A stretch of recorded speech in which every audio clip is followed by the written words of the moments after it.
Hello, everyone. It is me, Atari HMB. What is going on, chat? All right. So, let's go ahead and get a little bit more information.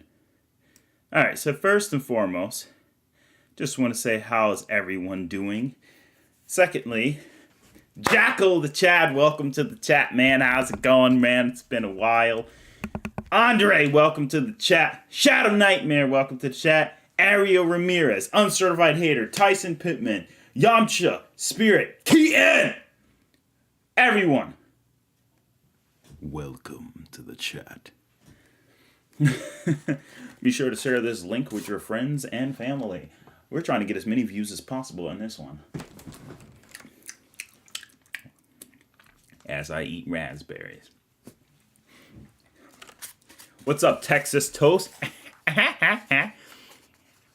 Hey, y'all, it's me, Cleveland. I can't wait to see what Frieza looks like.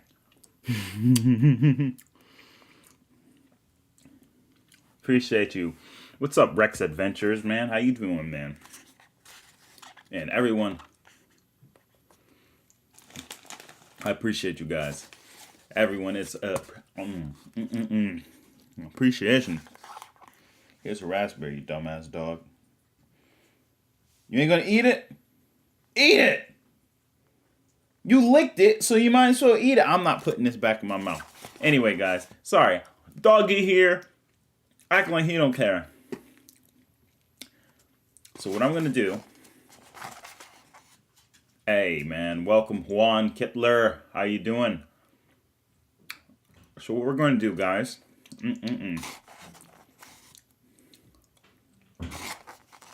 Got you, Roz. Oh, no. Gonna get me in trouble. Hey. Looks like he's trying to get me in trouble with Beta. Beta kind of sounds like Bader. Hey, Bader. Let's go ahead and read some Dragon Ball. Come on! I'm ready to read some Dragon Ball. Bonnie, stop touching. Alright, but seriously, guys. Enough with the jibber jabber. Why don't we just go ahead and begin? Krispy Kreme? Hey, man. Don't tempt me. So let's go ahead and read our nice little chapter here. Beerus's Planet. Bro, that looks mad good, bro. I feel like I need to go to a store before I finish streaming. Because, like, that... Eat the damn raspberry. God dang dog. Raspberry shoved fist. Well, wolf fang fist this darn chihuahua. Anyway. I'm sorry, I seen this page. I gotta grab food too. Grab some spicy chips. Let's go ahead and begin. Beerus's Planet. Snarf, snarf, nom, nom. Oh, look at Vegeta. He looks so adorable. He looks like a little toy. Goku and Vegeta's battle to the death with gas on planet Cereal ended with an abrupt loss to Black Frieza. After that, they returned to Beerus's planet. Goku was now aware of the massive power gap between him and his foe. Oh, wow. As was Vegeta. As such, they continued their training in hopes of defeating Frieza. Meanwhile, back on Earth. Alright, so let's see. What type of chapter are we getting? Are we getting a peaceful chapter? Are we getting something? Oh, no, I gotta see. Hey! Oh! Hey! Oh! Oh, yeah, because we did go through Halloween, so that's a nice little touch up there. That's pretty cool. Wow, look at Mai. Oh my gosh, that... Oh, shoot, that is Mai. And... Hey, guys, it's me, Krillin. Look at Krillin. Hold up. Alright, so I already know this lady right here. Joker. I know you see this lady right here. I know Joker's gonna get some comments about this sister right here. No, but that looks really cool. I like the new design for, not the new design, but I like the way Goten looks here, and I like the way Trunks looks here. It's pretty awesome. Written by Akira Toriyama. Art by Toyo Taro. Of course I gotta call out Joker. Oh, and don't forget Jackal too. You know Jackal likes his sisters. Now, and I have to say, they did a good job drawing this sister because you don't see that often. Now let's go to the next page. Ah, this beautiful art. Fantastic. I'm gonna just make this a poster. Evil must be mopped up. We leave the world cleaner than we found. We're the cleanup heroes. Saiyaman X. Saiyaman 2. Here to tidy up. Oh boy, these guys look so lame. They're supposed to... Okay, see, Saiyaman kind of looked alright, but these guys look lame. But I think that's the point.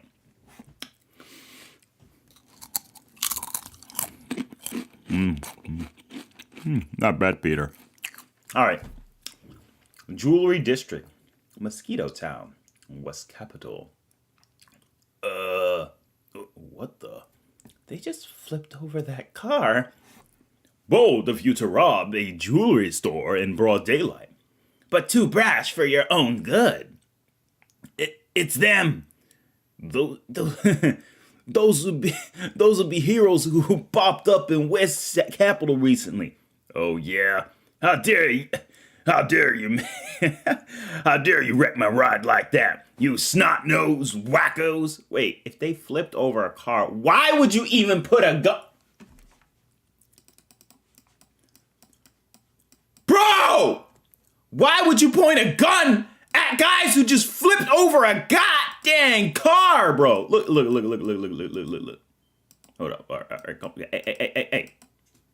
Just look at this. Hold on. I gotta see the whole thing. You see this goddamn car right there? Look at this car. Homeboy is underneath it, dying, and he's just like, hey, I'm just gonna pull a gun out on guys who can flip cars casually. Wait, why would you do that? I don't know. I'm just kind of scared, I'm just gonna put out a gun. I sound nothing like Sanji. Anyway.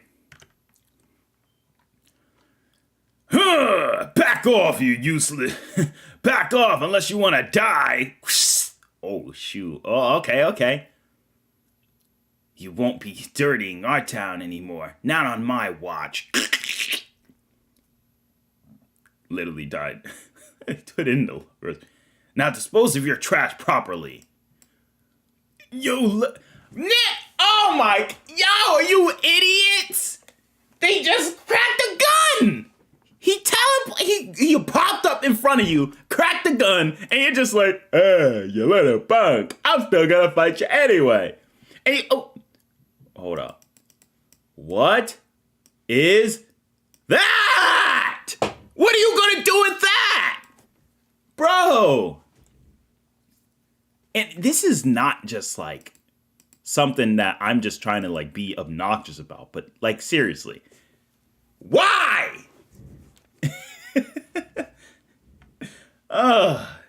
Anyway, moving on. So he tries to punch both of them, and they're just dodging it. I mean, I don't expect you guys to hit Goten and Trunks.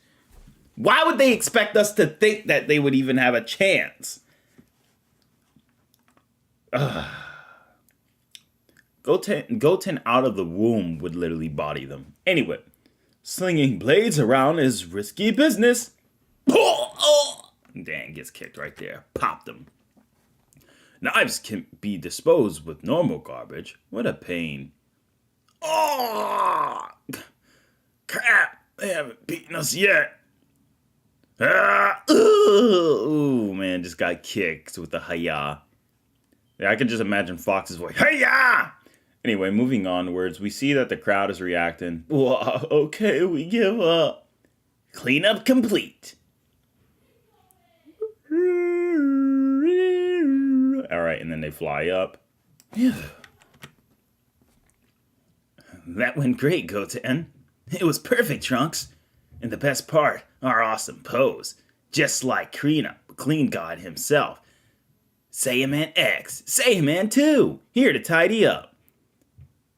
Clean God. Interesting. The poses, the catchphrase. You think we're cribbing too much from him? Nah, it's fine. We're a duo after all. Hey, a news bulletin. What? A big thief. A big theft? Okay, so this proves... So remember last time I brought up Dragon Ball, if they have Wi-Fi? Yep, this pretty much proves Dragon Ball has internet. Ha ha, so Dragon Ball has internet, so yeah. Anyway, I don't know. What? A big theft? Off to the next mission then. Armed robbers, huh? What town? It was a cyber attack, identity theft. They stole a bunch of people's personal info. A cyber attack? Darn it. You can't beat up scumbags over the internet. Yeah, I know, guys. I know. Yeah, tell me about it. You've never been great. You've never been great with computers, Trunks. It's kind of cool that this version of Trunks is a lot different from the Trunks we know from the future. I just want to face off against some mighty evil and do it in style. But maybe there's no place for superheroes in modern society. A peaceful world is a good thing. Yeah, can't argue there, but still.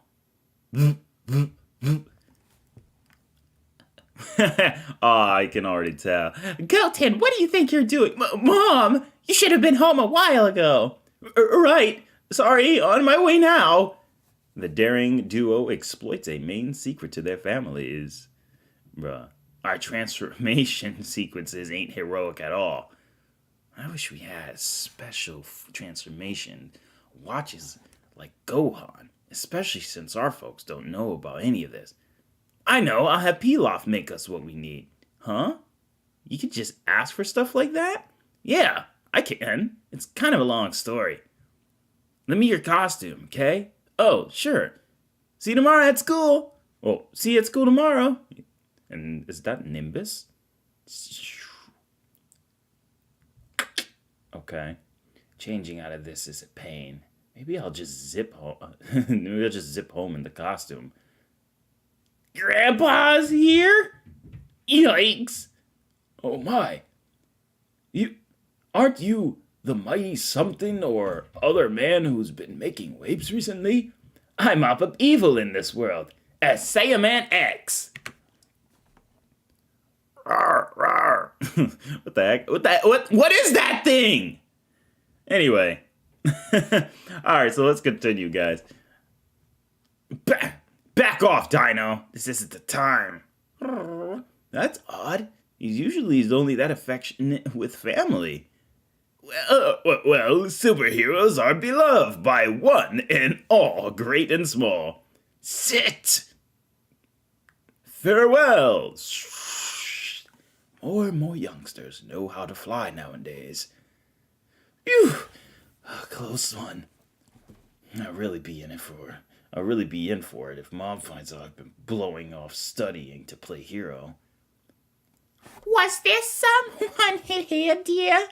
Oh my god. I'm sorry, guys. I don't know her voice exactly, but... Was there someone here, dear? It's the superhero passing by. How wonderful. I'd love to meet a hero. Actually, his voice was awfully familiar. Which flowers are nicer, do you think? Dear little Pan, just starting kindergarten, so I'd like to send a bouquet for the occasion. Is that so? My, she's growing up so fast. Perhaps I'll send a splendid aircraft as a present. I remember her being dismayed that she couldn't fly like Piccolo and the others. Goodness, that won't do. The girl doesn't have her pilot's license. Astute point. No aircraft then. How about a castle instead? A castle for a kindergartner? Quite a gift. And then here comes this annoying... And my dog is looking at me right now. My dog is looking at me right now as I'm trying to read it. Oh, bro. Hold on, let me drink this drink.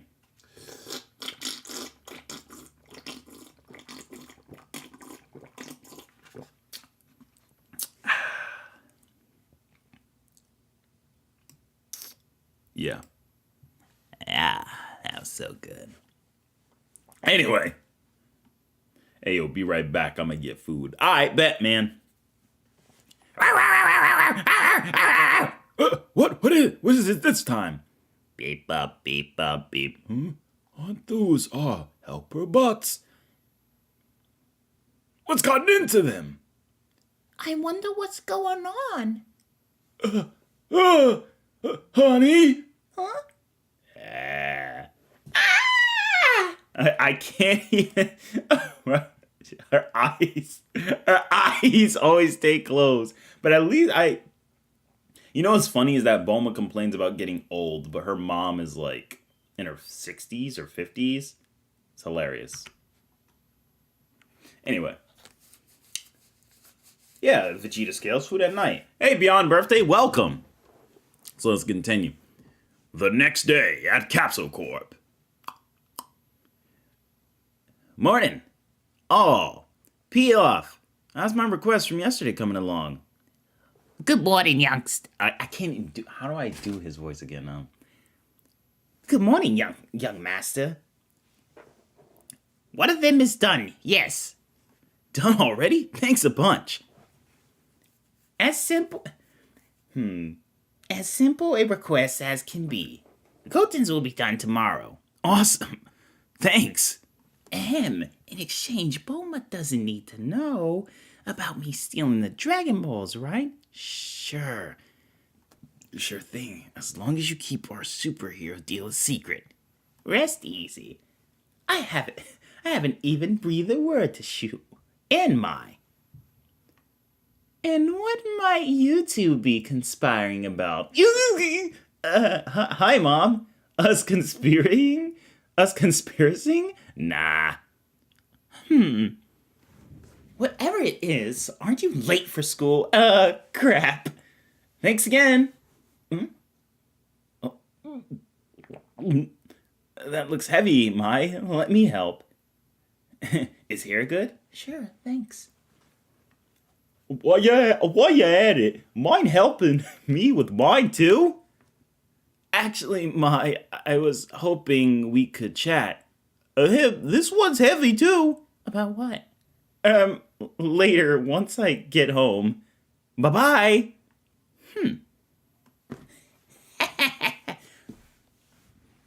Sure, excited. So early in the day. By the way, Pilaf, ever heard of a security camera? What exactly do you mean? I'm talking about the camera that caught you stealing the Dragon Balls from my room. If you're thinking about making some nasty wish, think again. Give them back. Yes, of course, so sorry. Your goose was cooked from a minute ago. Hey guys, I'm trying my best, bro. I don't even know if I sound like you guys. Don't judge my voice acting, bro. But yeah, anyway. I see that, Roz. I'm off. Alright, we got actually a long way to go with this chapter. I'm enjoying it so far. Late again, Trunks. Saved the hot dog just for you. Thanks a lot. I'll be fine. Just gotta sneak in the classroom window. God dang, he's fast. If you say so, kid.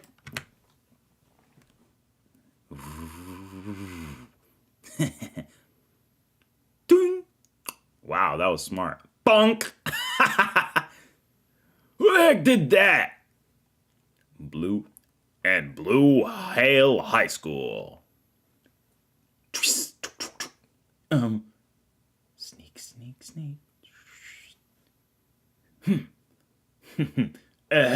Trunks.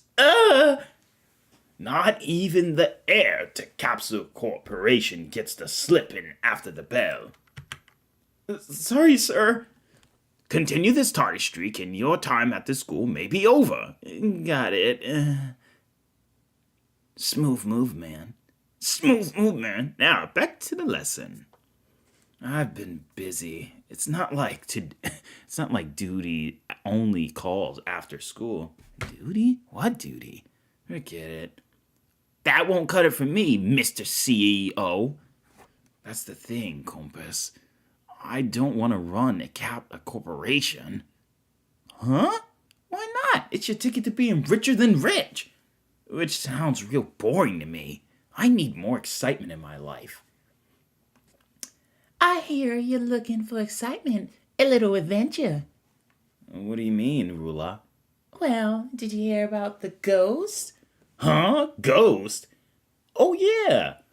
I heard the hockey team had a sighting. Apparently, they appeared near the abandoned mansion on Mount Butterfly. Want to check it out after school? Think of it as a dare. We're in, right, Trunks? Ghost. Too silly. Besides, I've got a packed schedule. I think it meant... What? The hell is that? Sked? Oh, okay. It's slang. I've got a packed sked today. Okay, see, I almost got bodied, bro. Rula be looking kind of cute. Nah, that's what I'm saying. Nah, I'm just playing, bro. I can't say that. She looks like if my wife had a afro. All she needs is glasses. I'm gonna ask my wife to put her hair in an afro again. Anyway, bottom line. I wonder what's gotten into him. He never wants to hang out anymore. Hey, Dare, give me a break. I can't handle ghosts and ghouls and all that spooky junk. After school. We now see Goten talking with Homeboy. You know, I really appreciate that there are more ethnic characters in Dragon Ball, because I'm going to tell you this. I grew up with Dragon Ball since the 1980s. And the fact that this is, like, actually a thing, like, first off, Homeboy's getting clapped. I'm assuming that's Trunks, and that's, the other guy he was talking to, Compass. Yo, look at Trunks with the fadeaway, bro. Yo, look at Trunks with the fadeaway, bro. Oh, shoot. Yo, for real, that's what I'm saying. Like, but like, I really appreciate, like, the fact that Toyotaro actually knows how to draw brothers. I mean, I'm not saying Toriyama did it, but, I mean, if you've seen what, you know, you know,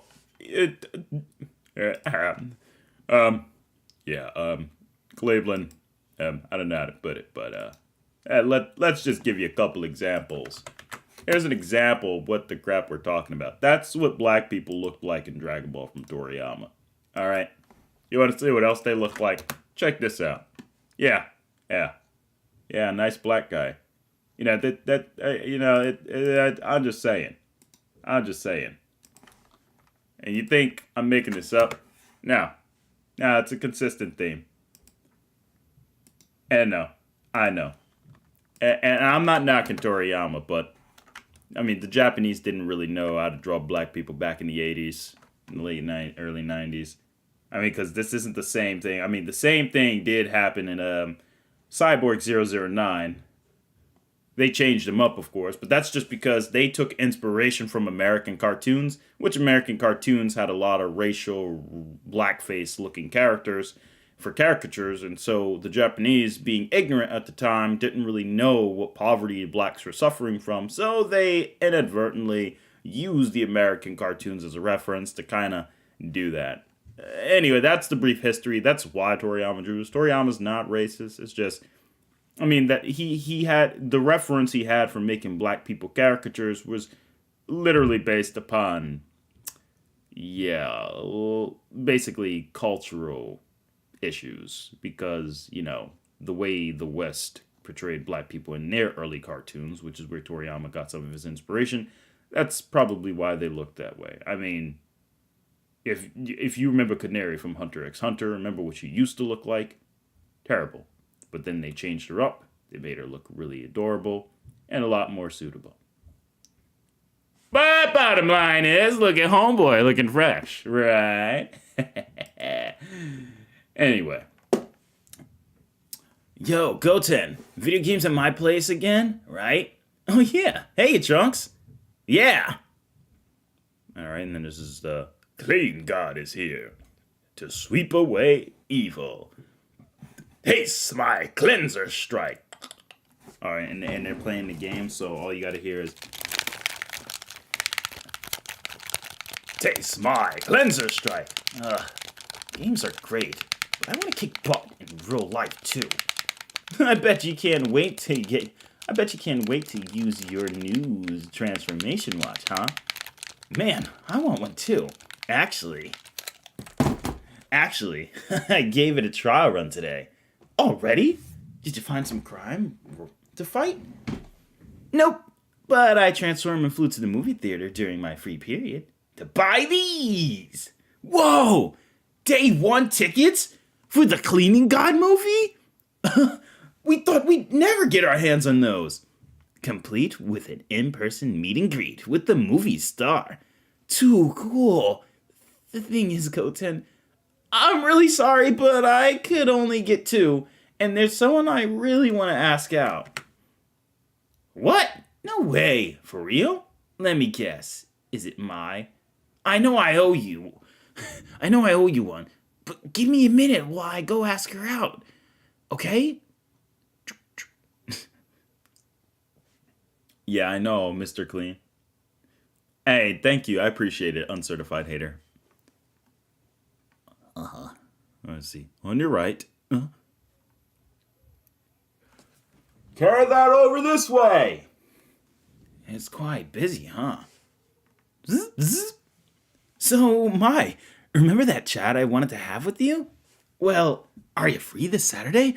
I've got some primo movie tickets. A movie, huh? Yeah, the live-action Cleaning God movie I told you about.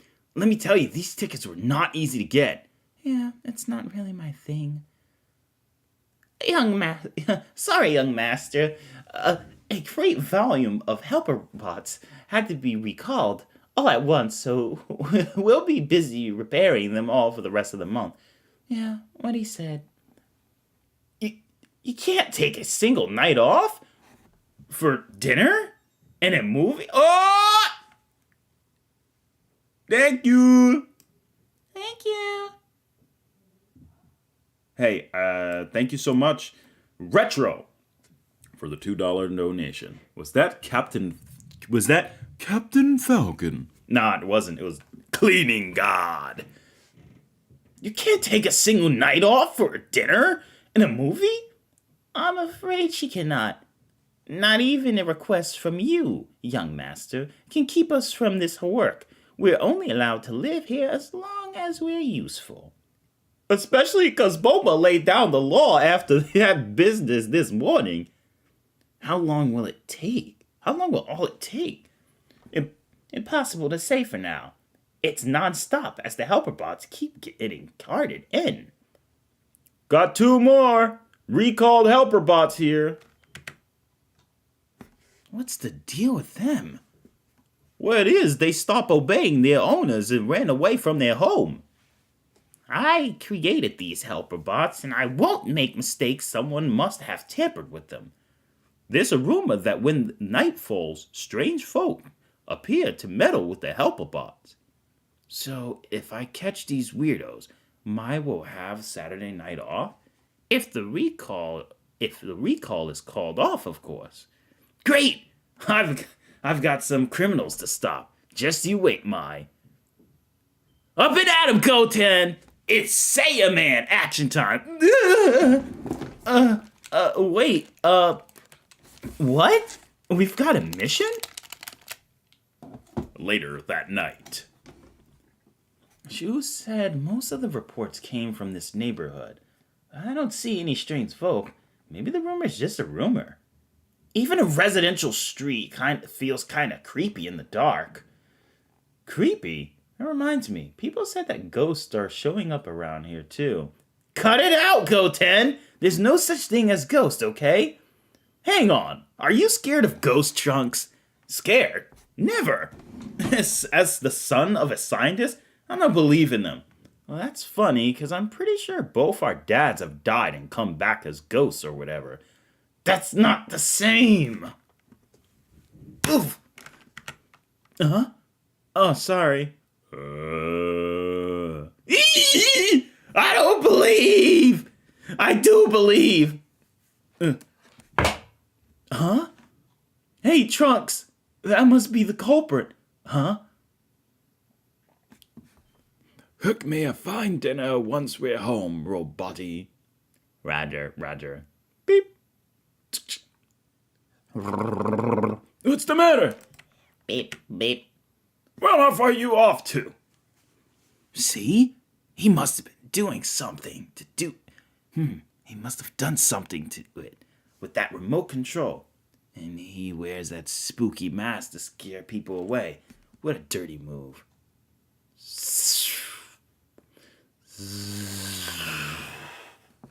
I'm sorry, guys. I'm trying to make this entertaining. Anyway. Will they focus on Trunks and Goten in this new saga? I'm not sure, Demon Bane. That's a good question. This Trunks is getting rejected left and right. Future Trunks can never. I know it's weird because she liked Future Trunks. I don't know. It's freaking weird. Maybe it's because he's not as muscular. But anyway. Oh no. He's getting away in that car. Maybe we could find his hideout. Let's tail him. That's the abandoned mansion on that's the abandoned mansion on Mount Butterfly, where they said ghosts have been showing up. Must be his lair. Let's check it out. Wait, Goten. It's pretty late and dark. How about we come back in daylight? What's the matter? Don't you want to solve this mystery so you can have your movie date? Besides, I thought you didn't believe in ghosts. You're not wrong there. Fine, let's do this. Darn it. Don't leave me alone, Goten. Not cool, man. Shh. Okay, and then we see that they're making whatever they're doing. Those helper bots that are being recalled, right? I get it. They're overriding the system programming to put our bots to work. This is where those missing bots from the city ended up. Wait, is that the prepackaged sushi that's been all the rage in the West Capital recently? Now that I know who's making it. Ugh. Huh? Who are you?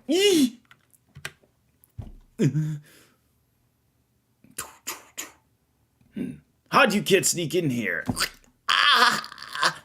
Aren't those your classmates? Oh, great. They went through with their dare. You want a beating that bad? I'll transform and charge in there. You wait here, Goten. Got it. Huh? Better act fast, Trunks. Not working. Maybe it broke when I smacked into it before. Sweet! Okay, he kicks him out. Alright. Lands in. Who the hell are you? I'll have you know who I am. It's Saiyaman X! Thanks for coming to save us. I'm a major fan. Cool. But, let me do my own introduction next time. Well, you ain't leaving now that you've gotten a peek at our operation. As if that zombie makeup could scare off the likes of me. How foolish. I cannot stand idly by while you menace these good citizens. Get that punk! Alright, obviously Trunks is just gonna, look, he just, slap. So Trunks waxes them. And then swings them around like Super Mario from Smash Brothers. Last man standing. Upcycle punch. Huh? I'm built different than those others. I'm engineered to eat a wimpy hit like that. And then some. Interesting. You don't say then. You forced me to go all out. Cyclone style. Tornado. Hurricane. Hurricane. Huh? Trunks? This is bad. Ha! We're outside. How in the world? Wait, aren't you Trunks' old friend? Yeah, I'm Goten. Bro, so this is what I'm talking about. So a lot of people might sleep on this, but Goten's ki blast was so fast, he blasted the lights off, took the kids out before they even knew what happened, and they didn't even know they were outside. They didn't even see the lights turn off. implying Goten's faster than the speed of light. Duh. I mean, why wouldn't he be? But, you know, it's just kind of funny, though. Because it's like, you know Trunks got this move from Gotenks. Or Gotenks. So we now know which side of Gotenks is the... And we also kind of see why Gotenks likes to show off as much as he does. And I like that Trunks and Goten are still silly. I think it really adds an interesting component to the story. And I like how Goten is smart. He's a mix of silliness of Goku with the innocence of Goku and Gohan. But he's smart like Gohan. So it's like if you took Gohan and Goku and mixed them. That's why I like Goten here. Better than Granola Arc, in my opinion. Hyperbole. I mean, all I would say is this. Yeah, I mean, like, yeah, so far it's actually interesting because we know how strong these kids are. And, like, it's interesting to just see, like, stuff outside of it. Oh, boy, that was pretty scary, huh? I think the ghost made us... Wait, what? I think the ghost made all of us see the same illusion. An illusion? When did it start? Right when you got near the building. Right. Oh, but of course, naturally, Trunks couldn't be Saiyaman himself. Hang on! You're saying that place really is a haunted house? Ah! Whew. Hey, where'd you go? I know. I happen to know exactly where you are, huh? How? You see, you want to see me that bad? Ha!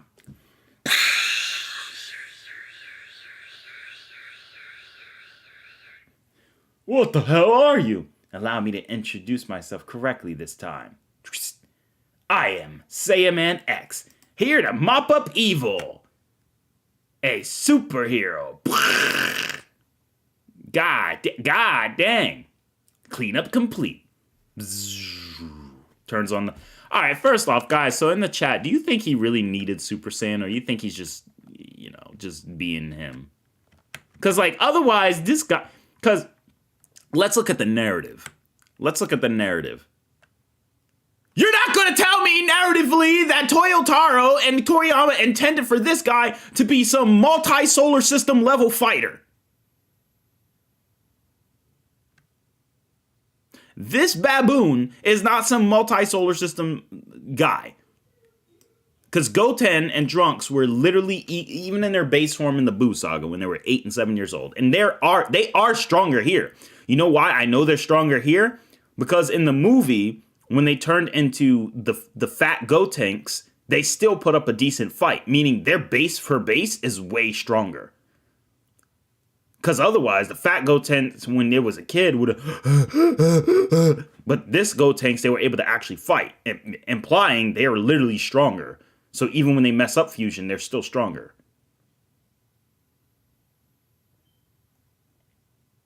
Yeah, that's true, Andre. Random DBS fodder, Solo's One Punch Man. He said he was built different, but for real though, Trunks is probably just flexing. Yeah, like, Trunks was literally gonna do this. Trunks is gonna do this in base form. Like the punch he had winding up, he was gonna do that in base form. So yeah, Trunks is flexing. Because there's no way. Because, like, if Trunks and Goten are intended to be as strong as Kid Gohan was with Master Super Saiyan, that literally means that you're talking about a guy who is, like, not that much weaker than a Super Perfect Cell. Well, I mean, he is weaker, way weaker than Super Perfect Cell, but, like, that much... So this is the same, like, bare minimum, he has to be at least beyond Yardrat, whose finger could destroy an entire star by proxy a star or a large star. Hey, you're telling me that Trunks, for some reason, is fighting someone who, in the context of that, should be star system, multi-star system? Heck no! This dude ain't multi-star system level. He'd have to be at least star level to even require for him to tank base Trunks. Like no. He's probably went SSJ because the lights were off. Man. Yeah, probably. Alright. Wow, you really let him have it. Yep. Where's Compass and them? Headed home. I told him it was all an illusion. Thanks. I almost blew it there. So, who are these guys anyway? Crap, I knocked them all out before asking. Nice going. There's gotta be a clue around here. A safe? Dr. Gero. Oh, it's Dr. Gero. So maybe they were built from Dr. Gero. So maybe he does have blunt force negation. So maybe he does require star level power. Okay, never mind. Nope, never mind. They fought Cell Jr. also, so yeah, there's that. Exactly. What's that? Not sure. But it's the only thing they had locked up tight, so it must be some crazy important data. I'll check it out back home. But all I care about is ending the recall, so anything beyond that is sort of whatever. Huh? Is that Krillin? Whoa! Oh, it's you boys. There's no place for a couple of teens to be sneaking around at night. What are you doing here, though? We got a report from a nearby resident. Have you boys seen the Walking Dead around here? By chance? Walking Dead? Yeah, a bunch of corpses were stolen from the morgue recently. Oh, interesting. And someone saw those dead people walking around up here. Spooky stuff, if you ask me. Dead people walking? I should have known they really were ghoulies. What are you talking about? What? What is this all about? Yup, as I thought, blunt negation, because he made his skin impervious to it. Tell me what happened. Talk to me, Alpha numbers 12. Got beaten by a kid with his school crest. The entire Alpha series defeated? Yeah. How can this be? Don't worry. Since you're all corpses, I'll have you up and about again in no time. Hey, MC, Walking Dead. I know, right? All right, let's see here. Oh no! The data disk from the safe! They took that with them. What? Anything but that! There's only one liquid in the world! Sorry. What a disaster! Blue Hale High School. Who could have done this? Either way, this base of operations is finished. Curses! Just when our sushi sales were really starting to pick up. I have to proceed. I will have to procure some. Nick, bruh, I can't read! Shut up! Anyway, I have to procure research funds some other way. Hey, so about this Saturday. Gah! Endless toil. A day off, unthinkable. That recall was canceled, but now we've got a small army of broken bots to prepare. We'll be going without sleep in hopes of, and the hopes are meeting of meeting our quotas. They found a whole heap of missing bots in the old place up on Mount Butterfly. It seems like some had smashed them to bits. I can't believe it! Huh? Okay. So, the question is, overall, Peter, how was the comic? Well, I'll tell you this. Exactly, cool, okay. I feel the same way. So, overall, after reading the chapter, what are the thoughts? I enjoyed it. Genuinely, I enjoyed it. I enjoyed it in the sense of us taking a break from Goku and Vegeta. That's why I enjoyed it. Now, another reason I enjoyed it was because, obviously, we know this is where Gamma 1 and 2 are inspired from. But even outside of Gamma 1 and 2 being inspired from these two, I think another thing that I really enjoy about this is just the fact that, let's see here. I think another thing I do kind of enjoy about this, in a sense, is that this is a very, it's still good. But I think it's just a matter of that it's literally designed to be just a side chapter. I will admit, I kind of I wasn't expecting to wait 3 whole months to see this. Like, skipping chapter in October and November was kind of like, I think even September. When's the last chapter we had? August. Yeah, we skipped September, October, and November. Was this worth waiting all the way till December? No. No. Not at all. But I'm grateful. So regardless. Yeah, it did give me old school DV's vibes. I enjoyed it. I think maybe just a month I think 2 months would have been worth it. I mean, I can't talk. One of my comic chapters hasn't been out in like 4 months. But anyway. Then again. But overall, I think this is really good. The background details, everything was set up right. It's really good. The composition is overall excellent and amazing. It's definitely something I can look back and forth. I do also like the Blue Hail High School, and I think most of it was just designing concept art and concept designs because they look like they're going to be having the final notice of Dragon Ball, and I kind of enjoy like a way some of these panels were handled. Trunks simping after Mai while Mai doesn't like him, it's just kind of annoying. But I also think it just creeps me out because I know that Mai is like a 50 to 60, almost a 60-year-old goddamn woman. Or 50, at least she's in her freaking 50s. The fact that she's like a 50-something-year-old woman in the body of a teenager is just like, bruh. It just feels weird. Now, it's cool that the contrast between this Mai and the future Trunks Mai are different. But the future Trunks Mai, it's like, why is she so sweet and nice? What the heck happened to her that made her sweet and nice in the future? Whereas this Mai here is kind of just like, whatever. Then again, she used to be an assassin, if I recall.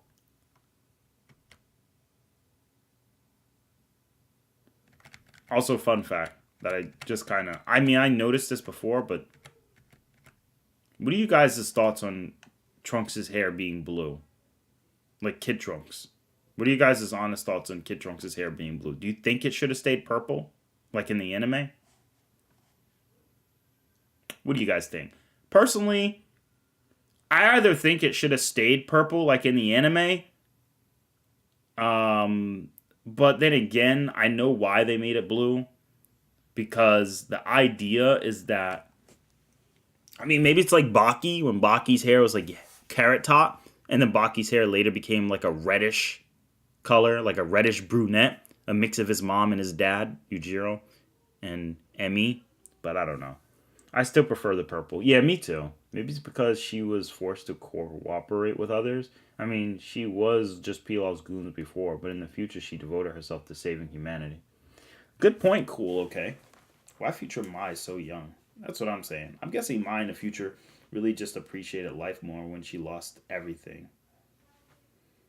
What's your take on the Dragon Ball narrative? It's a lot. I mean, Toriyama's hair color, Trunks, was always kind of inconsistent even back. Well, originally Trunks' hair was designed... So, Roz, Trunks' hair was originally designed to be purple, as was Bulma. Bulma originally had purple hair, and Trunks had purple hair too. But the animators mistaken this, and then they mistakenly gave Bulma blue hair when they were supposed to give her purple. So, they tried to go back in one of the Dragon Ball movies, but then the other set of animators... just kind of screwed up, and then they kept making her hair blue. So at that point, Toriyama's like, all right, whatever. Then they saw the manga color version for Trunks. Trunks' hair was purple in the manga. Now, people are like, well, why was Trunks' hair purple? Because Trunks is supposed to have the same hair color as his mom. So Trunks' hair being purple and Dr. Brief's hair being kind of grayish purple, it's kind of a consistency that they're kind of keeping between Bulma, her father, and Trunks. So... in that context, Trunks has purple hair. But, as what happened in Super, they made Trunks' hair blue to match Bulma. Because the idea is Trunks' hair is supposed to match his mom. So Toriyama said, well, yeah, let's just make it blue when we see him again. Now, if it was a growth spurt, like how Baki's hair eventually went from carrot top to black, like to brunette reddish, that's fine. But keep it for future Trunks. So that way we could tell the difference between current Trunks and future Trunks. At least give us a difference we can tell. That would have been even better, in my opinion. Because now that him and future Trunks, I mean, they don't look the same just because his face looks younger. But just because the idea is that they have the same hair color, it just feels freaking awkward. I also think that present Mai, if I was just to give just a constructive critique, I would probably have present Mai put some eyeliner on because she always wore eyeliner and lipstick. And I would kind of just have her do something like that. I mean, obviously she doesn't wear the hat that she does in the future, but I mean, that's a different story. But I don't know. I would just make it so that she kind of acts like a grown woman in a sense, which would be really interesting. I mean, she still does, but like it's really hard to see because she's usually just like, eh. Krillin here. I can't wait to see what Krillin's gonna do, and I can't wait to see what Dr. Gero's, son is gonna. Great grandson or whatever, nephew or whatever, I forgot what he was, is going to do. It's going to be quite kind of interesting. So I am interested to see exactly. I also don't care about Trunks being scared of ghosts because that's the joke.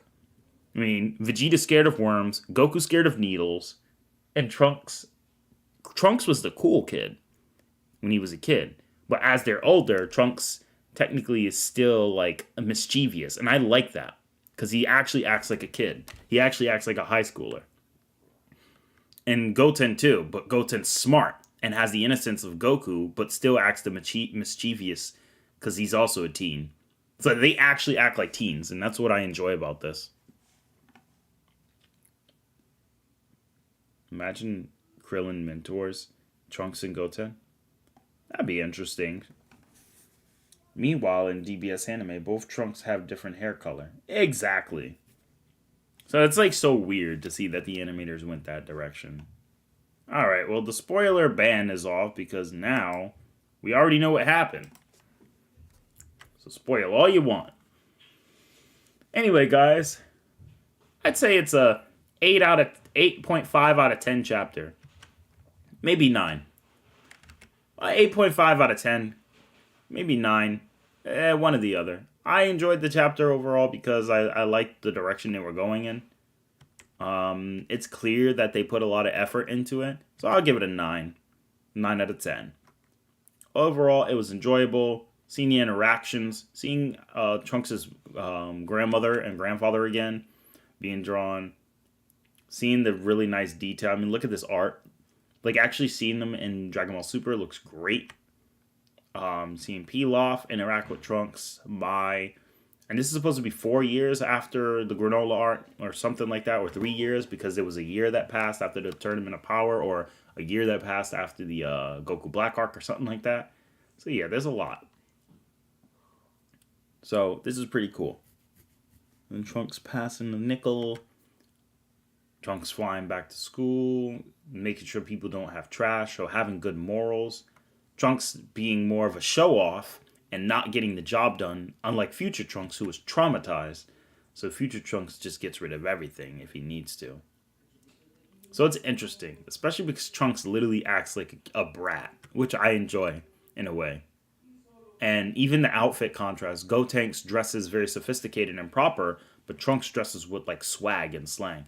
Even though the fact that Gotenks is from the countryside, Trunks is from the city. So you can see in their styles the way they were raised. And it's interesting because Trunks is raised with one of the richest companies with high business etiquette. But Trunks is literally like, nah, bro.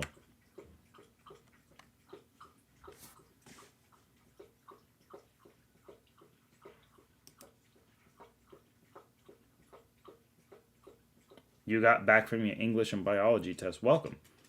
I agree, Tilted XFN. Really good chapter. I agree, Electron. Goten does look drippy. So, yeah. It looks really cool. Even them walking at night, because you barely see nighttime. I also like that they reference Goku and Vegeta, but like we don't see them. I also like how Gotenks' hair is like a mix of Goku, but then it has that Gohan-esque side too. So it's a really good mix that we were looking for. And I wouldn't even mind if these guys played like a more important role in the series as we progress. Whereas Goku's kind of like the Hokage Naruto in that sense, and Vegeta too, when we reach the end of their story. Like him saying "I do believe" is hilarious. Because it's just so cool. Because you would expect someone like Trunks to not be like that.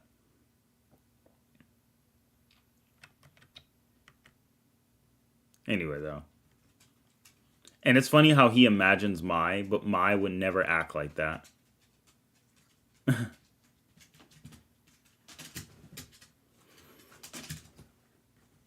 Oh, yeah, and then Trunks acting silly.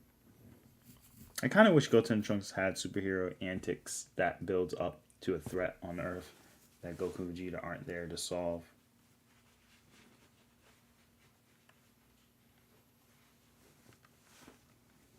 Yeah, I agree.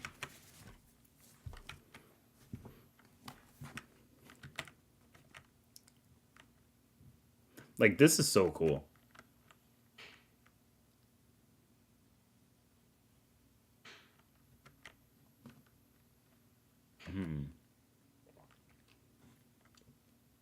This is really cool, actually. I really enjoyed this. Just looking at it again. I do like the idea that Goten is able to blast the lights. But he, like, look, they see him. They're like, huh? Trunks? This is bad. Blasts the light so fast that the light shut off. You hear it. You see the shoom or the voom, which implies the light, the power shut off. And then right there is, you just see a shish. And they don't even know where they are. They're like, we're outside. How in the world? Wait, aren't you Trunks' old friend? So that means either Goten carried all three of them at the same time, or he did the flash and he just went 1, 2, 3 and grabbed all three of them. But he did it so fast, and that's like very impressive. And it's just funny just to think about it. I really like Trunks' outfit here. I'm going to read this chapter right now. That's an understatement. A superhero. All right, guys. Now in the chat, we're going to have a vote.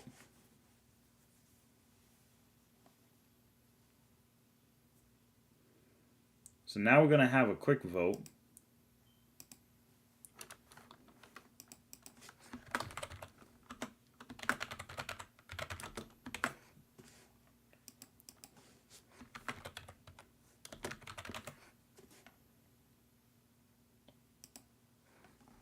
Who wins?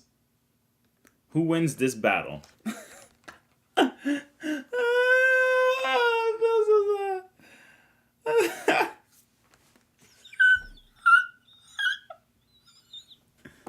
dang, like, people, calm down. I didn't even, like...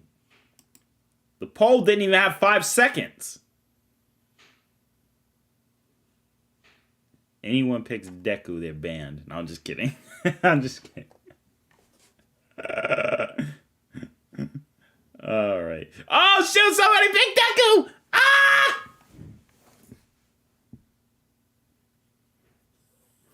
Bro, but say, bro, say him in X.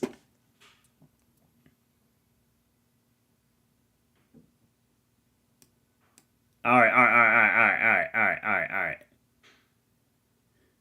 So we got 7% Deku. All right. We got another poll. Hold up. We got another poll. This one's gonna be good.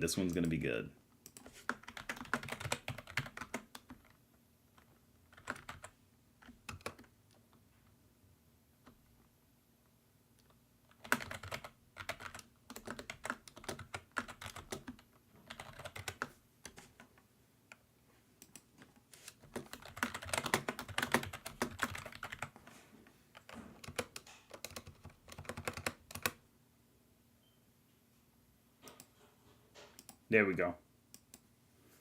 All right, now who wins? So Saitama versus Saiyaman X. No Super Saiyan, only 1%.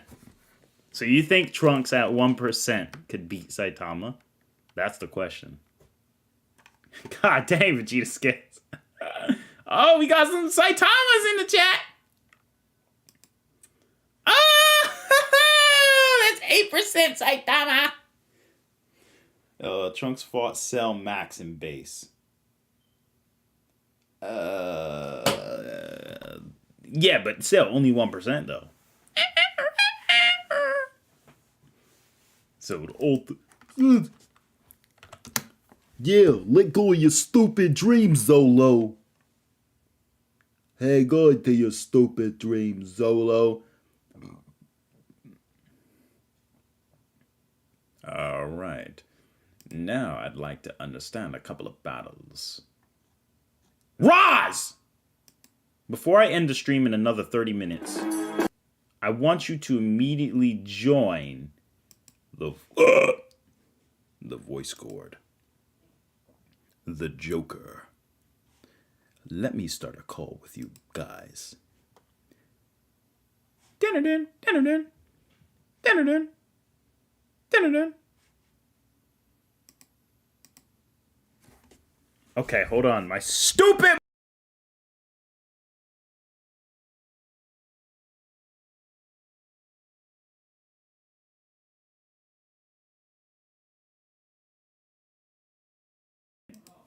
All right, there we go. I can hear you, Roz. Can you hear me? Hey, Bader. Get on the... Hey, Andre. What's going on, man? Andre, can you hear us? Uh-oh. SpaghettiOs. All right, guys. So first off, we're gonna talk. We're gonna talk a little bit about this. We got to talk about this. All right. So first of all, we no.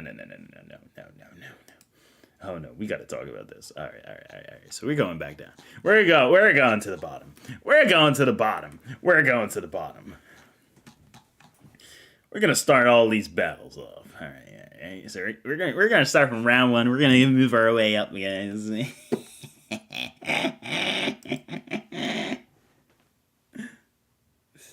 Oh man. So guys, what we're gonna do is like a little fun versus battle match. Yo, Roz, you there with me, bro? Dang, you sound mad crispy in quality.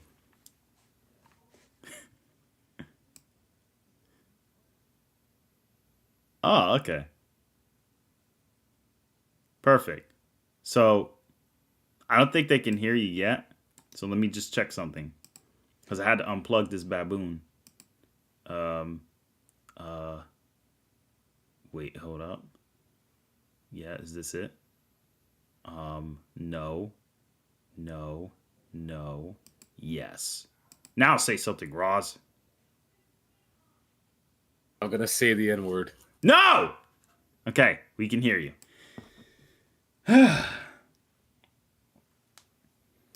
Okay.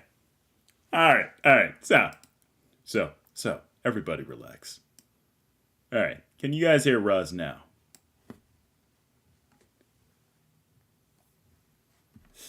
Yeah, Roz. I'm pretty sure they can hear you. What are your thoughts? I think we can all hear you now. This is beautiful. Hang on, which battle is it that I'm looking at right now? All right, so let's talk about that. So we're gonna look at the battles together. Roz, let's go ahead and do some due diligence. So guys, remember the Holy Trinity. There are 3 things we need to follow when we do battles. All right. First of all, let me just be honest. All right, so let me get serious for a moment. When it comes to versus battles, guys, relax. Okay, relax. All right? Because a lot of people tend to think these battles are like, oh, it's just a 1 and a 2 and a 3. That's how many licks it takes to get to the... No. It doesn't work like that. You see, the reality is, when it comes to interpretation, let's pull up our diagram, shall we? Feats, statements, and lore. You follow all of them, you meet perfection. Right? Yep. Now, That is correct. who likes to go off feats? Zalias. Who likes to go off statements? Drip. Who likes to go off lore? I forgot what that guy's name was. Who goes off lore again? Is it Geekdom? No. Someone else. What? Carthu! Oh yeah, Carthu. Yeah, Carthu does definitely go off lore. And who is the perfectionist? Atari. Atari H. Hold on. Dang, you're losing center, bro. Atari. Yo, you're losing center, baboon. Atari H. M. B. Likes to be the perfectionist. And so does Roz.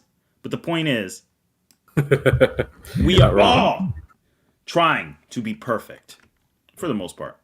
Some people literally value feats more. Some people value statements just as important. And some people value the lore.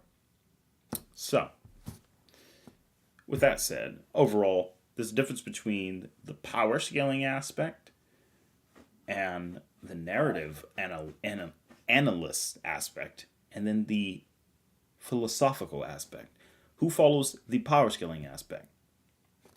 Probably gonna go with let's talk about some of the people who are really good at who are really known for doing the power scaling aspect. You're gonna get someone like Chuck typically. You're gonna get someone like Drip typically. They're gonna go over the more power scaling, and then somebody who's more of the elegant but inquisitive philosophers. Someone like Totally Not Mark is very perfect in that area. I think he literally fits that perfectly. Totally Not Mark is perfect when it comes to understanding the philosophy of it. And then when it comes to the narrative and storytelling aspects, but at the same time a little bit, with a mix of, how do I say? Roz, what's the stupid word I'm looking for? With a mix of... there's and then there's the mix of some, because we got the power scalers, we got the philosophers, and then we have the one more people. It's not the wankers or the downplayers. Those are different groups. Those are baboons. Are you referring to the in-betweeners who kind of utilize both to put together a proper power scaling narrative? Yes, essentially. Exactly. So let's talk about this for a moment, guys. So some of you guys can see what I'm talking about. See this red, which is feats. You go with someone like Zalias. This lore, someone like Carthu. These statements. Actually, he even uses statements more. Probably is, I would say, almost Chuck to a degree, but I can't really tell who uses statements the most. I know Drip likes to use statements. I like to use statements as well. We both do. Who doesn't use statements? Except baboons don't. Well, I'm just kidding. But it's okay. Everyone has a different methodology of power scaling. All right. But then in between, see this purple part? This purple part is feats and lore. So if you're in the purple, you do feats and lore, you're going to be someone along the lines of kind of like the narrative base. Seth kind of likes to go in this area, I like to say. Then the feats and statements, the power scaling one is someone like my boy Drip. And then when it comes to the exquisite, the lore in the statements included, everything on a philosophical level, a beautiful mesh green, is Totally Not Mark, an elegant fellow. And I actually want to say, someone who tries to meet in the perfectionist area is me, Atari HMB, Roz, even Revolution, and SSJ Ryu at times. Well, kinda. But you guys get the point. Everyone tries, to a degree. But sometimes we forget to, and it sometimes goes away from our mind. Agreed. But regardless, the main point is, we're going to be utilizing the perfectionist portion. So, what does that mean? Sometimes certain feats need to be reduced if the lore says otherwise, and sometimes certain statements need to be reevaluated if the feats say otherwise, including the lore. So some of them are always going to take a portion away, and their goal is to have everyone meet in the middle. Period. So, let us begin. And also, by the way, the main goal is to always meet in the mid-end. Low end is when you're just considering the lowest denominator. High end is when you're considering the highest denominator or the highest outcome. And mid-end is literally kind of like, the old album. What was it? Jay-Z and R. Kelly, welcome to the best of both worlds. Kind of like that. So let us go ahead and begin. Don't cringe. We're going to start and begin. Feat, statements, and lore. Why not all three? I agree Vegeta scales. That is a good topic for debate. One thing I see in games that they try to justify Mega Man feat is abuse of the lore. Statements to explain the game limitations. You probably said red, and I mistook that as retro. Oh yeah, my bad, retro. Very based indeed. I feel like narrative needs to be supported a lot more. Exactly, Electron. Jackal, the Chad. Thanks, Jackal. You're Chad too. You go by all three, or all of them. Good. Carthu is more of a narrative guy, I think, but lore works. Yeah, lore is basically narrative. I agree. Carthu likes to really analyze the narrative or lore, and I really appreciate that. But I like to try to go with all three. Some characters can just be crazy, but still have an elegant lore that backs it up, and they can all work cohesively. But it's up to us as power scalers to try to make it cohesive. Because the authors are not always going to do that, especially when they're pressed for time, when most of their releases. Roz, shall we begin? Oh. All right. So, Roz, the first battle we got here, and Andre, you included, because you're in the call, we got Kuririn and Gohan, Namek Saga with the Goldo fight, manga only, versus Cosmic Garou. Who would actually win in this battle, in your opinion, utilizing the main three trilogies we were talking about? I'll let you go first. Which one? Andre or me? Either one. I mean, if you want to go first, Ross, you can. Yeah. I guess, yeah, I'll go, and then Andre can go after. So for me, I think I even commented on that post saying, and I said Krillin and Gohan. And mainly because of the fact that we see, especially like constantly, right, within the Namekian arc, the Frieza arc, no matter what you call it. Mm-hmm. Whenever Gohan got pissed off, he was able to straight up square up and damage, Frieza. Like more so than, Krillin, post Guru, like unlocking his potential, post Zenkai Vegeta, post like fusion with Nail like Piccolo, Gohan when pissed off was able to do more damage to like Frieza consistently compared to anyone else. Mm-hmm. Like second form Frieza. I don't remember third form Frieza that much, but even in final form Frieza, he was able to knock around for a small bit before being outpowered. Mm-hmm. So I mean, and that's just like that's baby Gohan, with a rage boost. Like baby Gohan with a rage boost jumps up to like hundreds of thousands in terms of like a power level to borderline over 1 million to knock around Frieza for a few seconds of time at most. And then you have Krillin, who with his Destructo Disc, or, I always forget the name of it in Japanese. Kienzan. Yeah, Kienzan. His Kienzan can pretty much negate your power level. It can damage you despite the fact that you could be so much stronger than Krillin. We saw it with Nappa. We saw it again with Frieza, with how he cut off Frieza's tail, Mm-hmm. And so much more. And he could have done it to, Cell, but Cell was kind of prepared for it. And so on. Like, he has an ability that can essentially just negate your, I guess, power, essentially, if I were to put it simply. So they're putting that up against Cosmic Garou, who, yes, is, impressive in his own right. Arguably, you can say he can definitely argue at, like, star levels, maybe even solar system, possibly. Putting him up against, like, Kid Gohan, who can straight up, for a short period of time, body second form Frieza and final form Frieza for a few seconds at least, is kind of insane. I don't think he can like match that kind of like raw anger or power that Gohan could put out and deal with the Kienzan that Krillin can just throw at him from a distance, along with solar flare and all that other kinds of stuff as well. But I'll let Andre kind of give his thoughts as well, if he's here. Well, You pretty much covered most what I was thinking, but if he were to just use the statements from Shin and Vegeta's, opinion about Kid Boo's power. Yeah. So if Saiyan can like destroy like hundreds of planets and stars in a few years, then this pretty much scales to Raditz.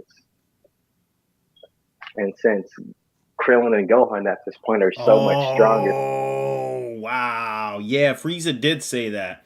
I mean, Vegeta did say that even us Saiyans could destroy stars and planets.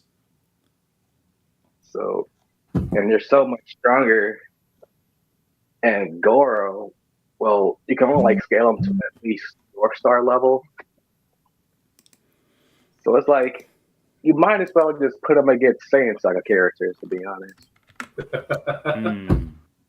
Yeah. I mean, his speed is very impressive, though. I will say. I was pulling up some of his speed feats. But narrative-wise, let's take a closer look at some of the things he could do narratively. So, if we're going to look at this... So if we're going to look at this from like a perspective, like the first thing is, although there are 39% people who voted for Cosmic Garou, I don't think they really sat down to do the analysis like we're doing. So we're doing this analysis because essentially the whole idea is that Garou is very powerful, but despite his speed, can Krillin and Gohan match that? Well, again, if Piccolo can shoot a ki blast suppressed to the moon at light speed, and Goku and his other light speeds in Dragon Ball has already been established, especially with the after image. Now, I'm going to tell people about why the after image is light speed. In most cases. I mean, and some rare cases. First of all, when somebody has an after image and you're seeing a reflection of them, that means light is still shining upon them, and in your retina has not yet registered that that object has yet moved, where light is no longer appearing. So, unless they're moving faster than light, this is a theory, by the way, it's not confirmed, but this is a theory. Unless they're moving faster than light, you should not be seeing the image stay there unless they had light-based speed, because there's negative after imaging where light is still kind of stuck in your eye. You know, like, for example, you guys turn your light on in your room, look at it for a second, and then turn it off. You'll see kind of like a faint negative space when you close your eyes, and you'll see that light kind of still shining even though you close your eyes. So in order for Goku to stay there, he has to be like relativistic plus to really be able to emulate the after image the way he's done it. Because he's done it to the point where he had visible images of Roshi in front of his face. And it's kind of hilarious, like when he's sticking his tongue out. Ugh. So there's that. So that's the first battle. And in my opinion, I actually think if we're taking the feats,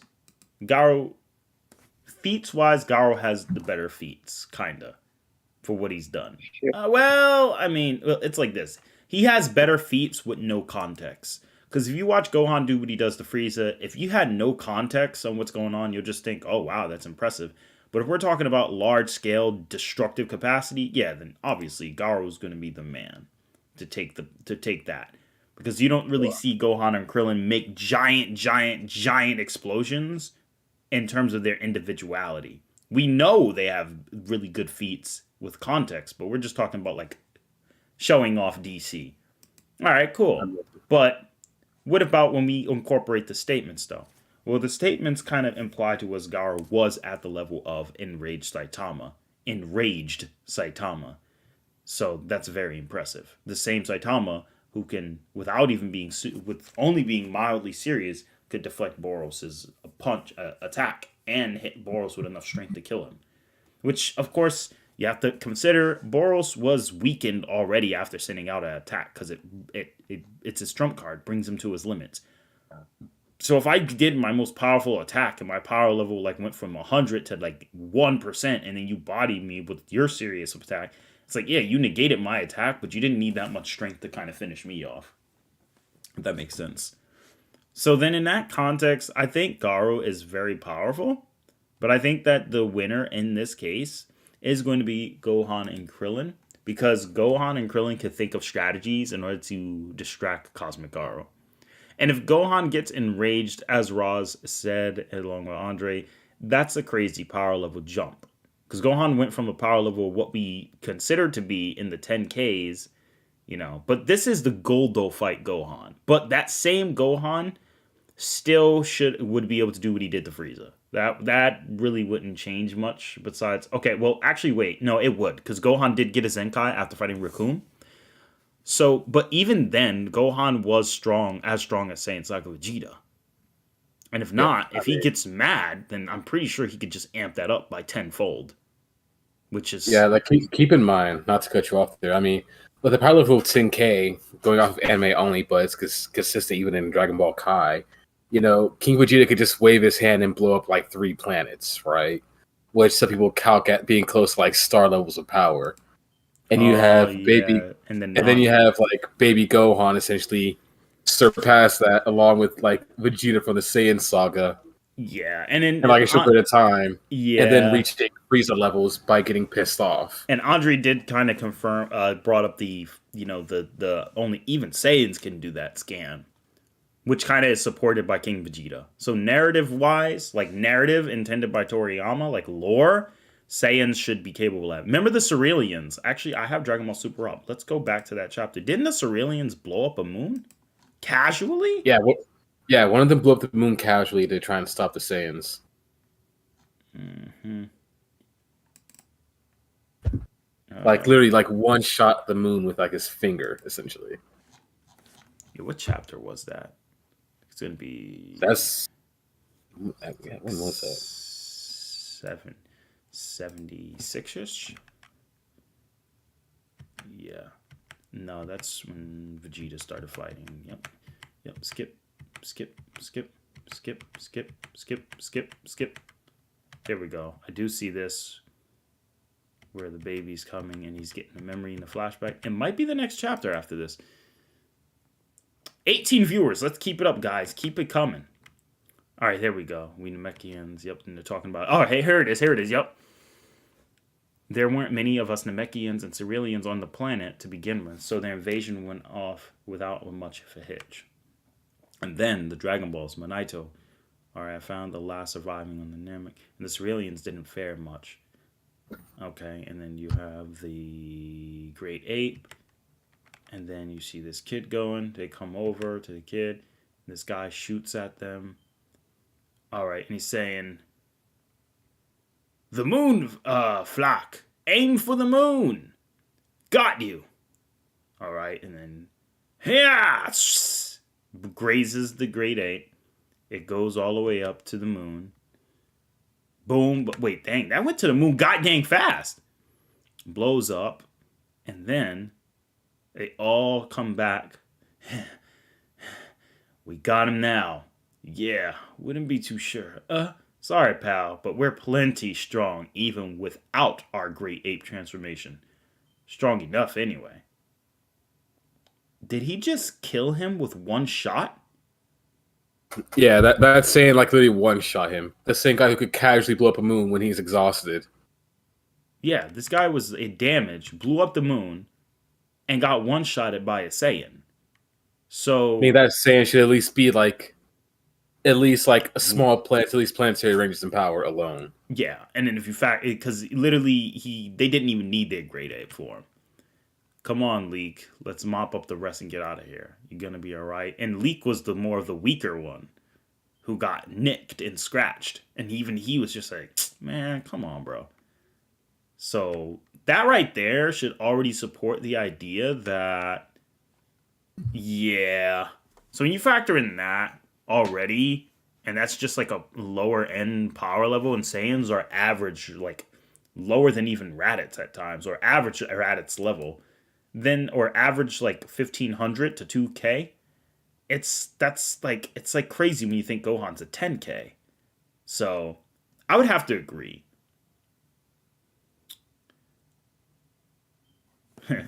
Ariel says, isn't Saitama universal because he destroys stars? Haha. Hey, Atari, what are your thoughts about stuff the programmers claim about Saber soloing fiction? That's a good question, Texas Toast. I'd have to see it myself. So things like Kiara from Fate Grand Order is the same as the one from Fate, even though it stated the Grand Order are both different, therefore scaled different. No Name asks, couldn't Garou speed blitz before angering Gohan? His portals could theoretically be able to finish off Gohan easily. Good point, No Name. But the question has to be this, No Name. Ask yourself. Saitama did a serious table flip, right? Serious table flip. All right.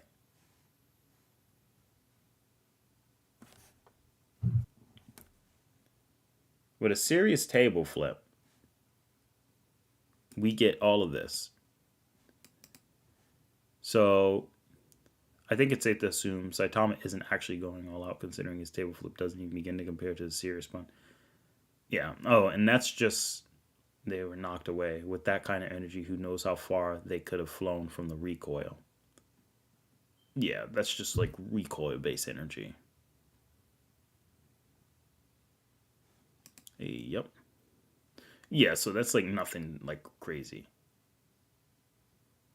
Yeah, of course the black hole had nothing to do with the punch. We know that. Anyway. Let's talk a little bit about the serious table flip. So the question is, Roz, let's ask this. When Saitama used a serious table flip, enraged, and it did what it did to the planet Io, or the moon Io, do you think Gohan could take a punch from someone who could do that? Like, if someone threw a moon level power at Gohan in the form of a punch, like Garou could, or even small planet level, what do you think that would do to Kid Gohan, who already had his potential unlock, and him and Krillin, who match or is not slightly stronger than Saiyan Saga Vegeta? Wouldn't do much because, again, like, Gohan already has a power level pretty much of just slightly over 10k at the very least. Yeah. You know, and the series pretty much establishes, you know, if you're like have a higher power level and you're stronger, there are some cases where, you know, attacks can't even affect you. They can literally stop you with their ki alone, you know, in some cases. Like, even Ryu talked about this in one of his videos, talking about like ki binding or something like that. You know, they can literally choose to stop you with their attacks, like, if you're that much weaker. Yeah. Like, think about this. Like, think about Goku versus Nappa, right? Mm-hmm. Nappa in all his power, right, couldn't even damage, like, Goku, essentially. Goku literally folded him like it was nothing and broke his back. Is that chapter from One Punch Man on Viz? Because if it is, I could just read it myself and we could look. I think so. I think it might be on Viz. Yeah, let's take a look. Let's take a look all together because we're going to answer the question that No Name actually put. He said, should those not count as feats? Because he said, but he also destroyed hundreds or thousands of stars with a serious punch and destroyed about half of Jupiter with a serious sneeze. Well, the question is, if we could destroy hundreds of thousands of stars, No Name, which is like literally octillions of times stronger. I wish I was joking. I shouldn't say octillion, but like quintillions of times stronger than what it takes to destroy the... Well, maybe not quintillion. No. You said millions of stars. Oh, no, thousands. Yeah. Quintillions of times stronger than that what it requires to destroy the moon. Why would he need to have a serious sneeze? You know what I mean? Oh, and by the way, Vegeta scales. I mentioned anime because I mentioned specifically DB Kai because DB Kai is what's supposed to be accurate to Toriyama's take of the manga. And so the stuff you see in the anime only of Z does appear in Dragon Ball Kai, so therefore making it valid to manga scaling as well. Yeah, in the time room that was only anime only, literally in the OG 90s Dragon Ball, is actually canon to the manga. And Olibu is canon as well. Pycon, I think he's canon as well, because Toyotaru does artwork of them, saying they exist, but their placement in the story, they don't really pop up. Let's see what chapter Saitama has that fight with Garou. Is this the battle? Yeah, here it is. No, this is the battle. Yep. Okay, so before that. So that was the chapter I was just on. So he was just on chapter... What chapter was it? 167. So let's go to 130. 163? All right, so nuclear fission. All right, so let's talk about this. He does an attack called nuclear fission. Those punch. Saitama's face surprise. Big explosion. So a casual punch like that does a big explosion. And I'm not trying to judge, but based on this attack, let's see. Activating decontaminant systems department for a nuclear attack. Okay. So that punch, I'm going to be honest, guys. You see this feat right here? And Raj, you see it too, I'm sure. Yeah, I see it. That's not even Biju Bomb level. Not to downplay, because obviously Garou's way stronger. But I'm just giving like an example. Like, bro, the Biju Bomb is even greater than that. But that's still impressive. Multiple nukes from a single punch. Is that divine power? But it's so huge. Okay, you do not have to draw her like that. Anyway. So yeah, we see this is taking place. And he's like, you ruined my costume. You worried about your clothes? I could see through your moves. Lines like that are a death flag, bro. I feel omnipotent. Martial arts include secret techniques called Shikai, which mimic... Okay. Saitama. Consecutive normal punches. Consecutive normal punches. And Saitama repeats it back. And they punch each other. And he's underwater, holding his breath. Never faced an equal before. You must be shocked. We may be equals now, but as a fight goes over further... Man, oh man. I told that kid I couldn't get a scratch. Yeah. We exist within the same horizons of power, but you're still thinking about that brat. Which reminds me, I'd like to demonstrate the fist of eradication of all life forms. Very impressive. A gamma ray burst occurs when a giant star reaches the end of its life. It's the most powerful type of explosion known to humanity. Interesting. So, is this? And it says, "Fool, you can't dodge him in there." So, Roz, what do you think of this? Is this an actual star level feat, this gamma burst, or is it a replication of it? A gamma ray burst occurs when they're just telling us that it occurs. So, is that what he's doing? I think it's supposed to be kind of like a replica version of it, essentially, kind of like him Big Bang attack, like how it's a big explosion, but it's not actually a Big Bang. Because it was like a star level thing. I mean, there would be no planet at that point. Yeah, I mean that's impressive. That's radiation poisoning, but I don't really know. Especially since he's going all out in that fight. Yeah, I don't know if that's gonna hurt Gohan though, but we're still looking. In that moment, radiation poisoning can theoretically work. You got to remember, ki can negate things like that. Essentially, that's one of the big things. Ki is very much multi-purpose. It can be used for everything in Dragon Ball. Yep, and then let's see what he does. I'm gonna go to the point where he does fight. I'm gonna skip to chapter 64. Where does he kill? I need him to kill Genos. When does he kill Genos? Kill Genos. Yep. Blast, and he's easily tanking. Nuclear fission, fist of gravity. And then and then Blast is putting those punches away. Okay. The high energy levels blew away the gates. Such energy could kill the planet. There we go. Okay, that's one. Or he could just be referring to nuclear energy, but regardless, I must transfer everyone before that happens.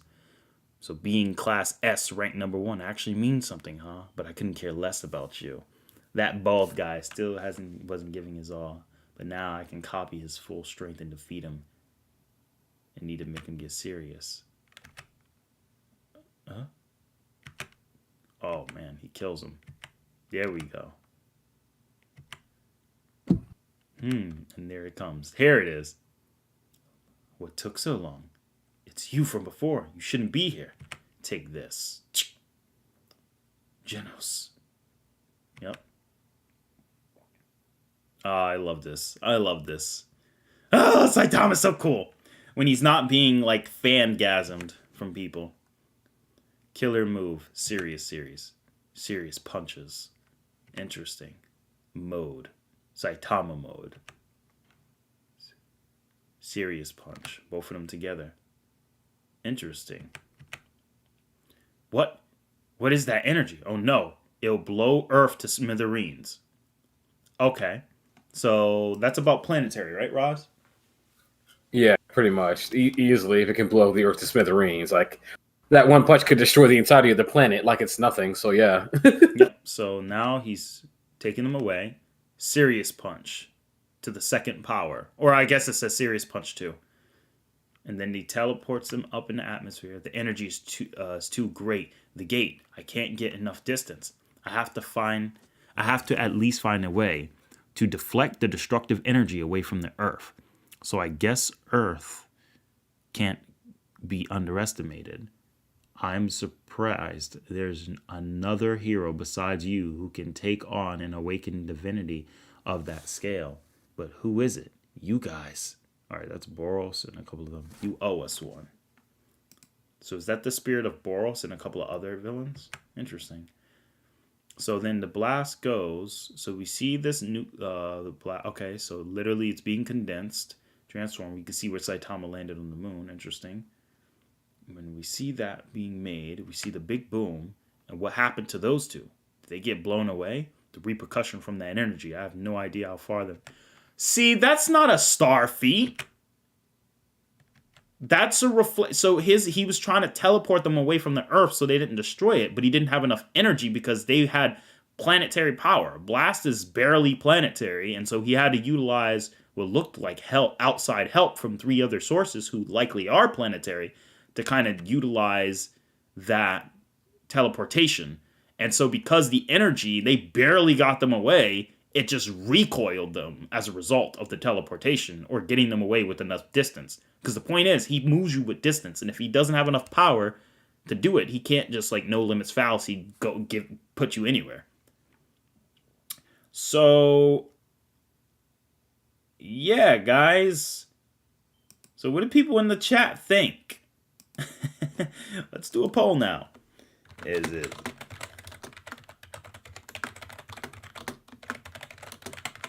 well?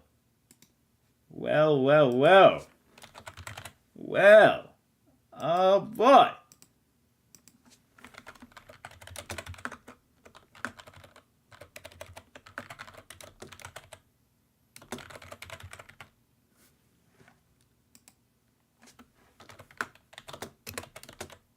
All right, so I'll put a poll in the chat.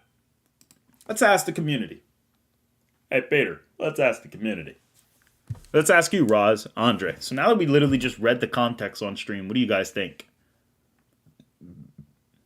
I still think, regardless, I still think Kid Gohan would kind of just like body. Like the fact is, like, what are your thoughts on the feat though? Like the whole that's a multi-star level, thousands of stars blew up. No, I don't think it's multi-star level. Yeah, if I'm honest, I don't. I mean, look at the background images. Let's look at the nuclear fission from the prior chapter. If we go to the prior chapter, look at the nuclear fission effects they drew. They drew the effects purposely. When he does a nuclear fission attack, it has like a black center where it leaves like space is being bent. Like, look at you see like the signs of infinity, and he says dimension cannon. Oh, Blast is infinite dimensional. Like, come on. Oh, clearly. So it's like, you know, it's like they're trying to make it cool, but clearly they're not supposed to be. They're not as strong. They're kind of like Eternal Kala post retcon, where it utilizes real physics. What do you think? I feel like there is some like real physics at work here, because obviously like it's very clear that One and Murata try to keep some level of like realism, despite all the other craziness that's going on when it comes to at least like the science portions of these. Blast can redirect attacks to other locations with this gate, so people usually say he sent it to some quadrant in space. Also, isn't the gamma ray burst a hacks because it's not really his AP? I mean, think about it. If he actually had enough energy to release and destroy a star, why would you be shocked if someone could sneeze away, Jupiter. Maybe she's shocked that he did it with a sneeze. That's not a valid argument. I mean, Roz, if you could, let's give an example. Roz, you could blow away entire solar systems, multiple of them. Now, I'm sure you know how big a solar system is compared to like a planet. Like a planet is not even a pixel to a solar system. Like if I had a canvas, guys, if I had a canvas as big as the state of Wyoming, the planet Jupiter within that state would be the equivalent of a dime. Let that sink in on how freaking stupidly huge that is. Okay, maybe that's a little too big, but I would say it's at least the size of a car. So if you put a car in the center of the big, giant, huge state of Wyoming, that car is the equivalent to Jupiter just sitting in the solar system. Because you could fit millions of cars in Wyoming. Side by side, you could fit millions. So in the context of Jupiter, it requiring billions of times the energy. So just look at here, Kuiper Belt. Let's take a look. Look at how big the solar system is. Because like this is not even drawn to scale. Let's just get an idea. So you got the Kuiper Belt. You got Pluto's orbit, Neptune's orbit. Jupiter is somewhere in there as a little tiny dot. All right? Jupiter is right here on this line here. It's that tiny dot. And that's the Kuiper Belt. That's not even the full solar system, bro. Now let's get the Oort cloud. Let's get the Oort cloud size. Compared to Earth. Yeah, that's a good idea, right? And this is just one solar system. Well, look at that. It's over 100,000 astronomical units away. So you could fit... So the distance between Earth and the Sun, it's 100,000 of those. Are you freaking kidding me? And people really don't understand how stupid big this is. Like the size of the solar system is literally doesn't make any goddamn sense. The solar distance between the Sun and Jupiter is 1, 2, 3, 4, 5, 6, 7, 8. Okay, so it's about... So Jupiter, let's say Jupiter's 5 astronomical units away. The fact is, you wouldn't even be able to get 100,000 Jupiters to even hit the inner Oort cloud. Think about that.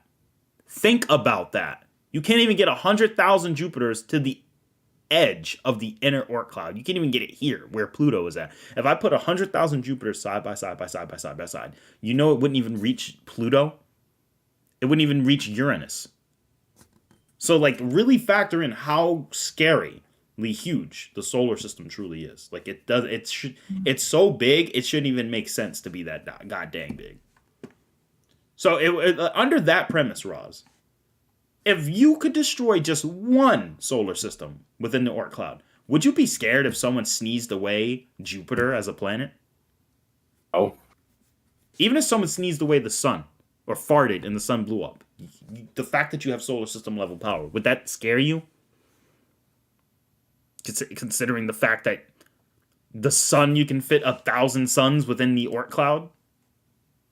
That wouldn't bother me whatsoever. Exactly. It's a logarithmic scale. It even shows here. Like, I don't know. So I think the key is that most people don't truly understand how big it is. So the main bottom line is, I'm just glad we did it on stream. We can conclude, which I'm really happy to know, we can conclude that because look if they were flying at that speed, and they crash into if they crash into the moon Io should have been obliterated with that speed. Considering One Punch Man follows some level of physics, that should be the case.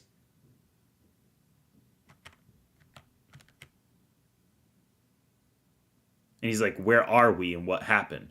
You wouldn't ask where are we if you just blew up a bunch of stars and then you're like that it just doesn't add up. They're within the solar system. They didn't leave it. Anyway.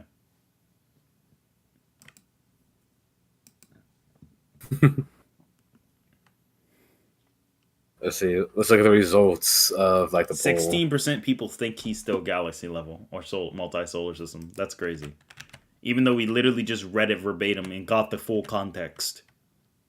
and know that even Blast needed outside help from what is implied to be 3 planet level beings. So, and that still was just like, oh, it's just like, and the energy that they had was intended to just obliterate, at least was implied, the planet will be blown to smithereens. We can't assume it's anywhere greater than Planetary Plus. So, where's the multi-galaxy coming from? Because, like, I don't think people realize how big a galaxy is. Do I need to get in? I don't think I need to explain that, right, Ross? I hope I don't. Wait, what was that? I don't think I need to explain how big a galaxy is in comparison. Oh, yeah, no, don't even bother. Let's not, like, fry the brains of everyone in here. Yeah. Because a lot of people, when you realize how big galaxy level is, you'll start to realize, dang, I think a lot of people shouldn't even be close to galaxy level, let alone. So overall, the battle, I think it's safe to say that Garou is strong. His serious punch and consecutive serious punches should all be planet level. I mean, well, then again, it's different because consecutive serious punches are slightly weaker because we do know that, like, if you pay attention to a serious punch, because look at the nuclear fission fist of gravity, and then you gotta look at like when he actually does the punch. When Saitama does serious, he's enraged, and then when Garou repeats it, they're cocking back their full body. When they do consecutive punches, they don't really cock back their full body because they're putting their weight into that punch, aren't they? They're like going all out against each other. That's the thing. Yeah, if you know how physics work, look at the weight, look at the position. They're actually putting their fists. Saitama has his front right leg forward, his left leg back to flex and get that flexion. You can even see here in the image on the right, they're shifting their legs to put their full energy into it. So Saitama's utilizing a actual, like, most power in his punch.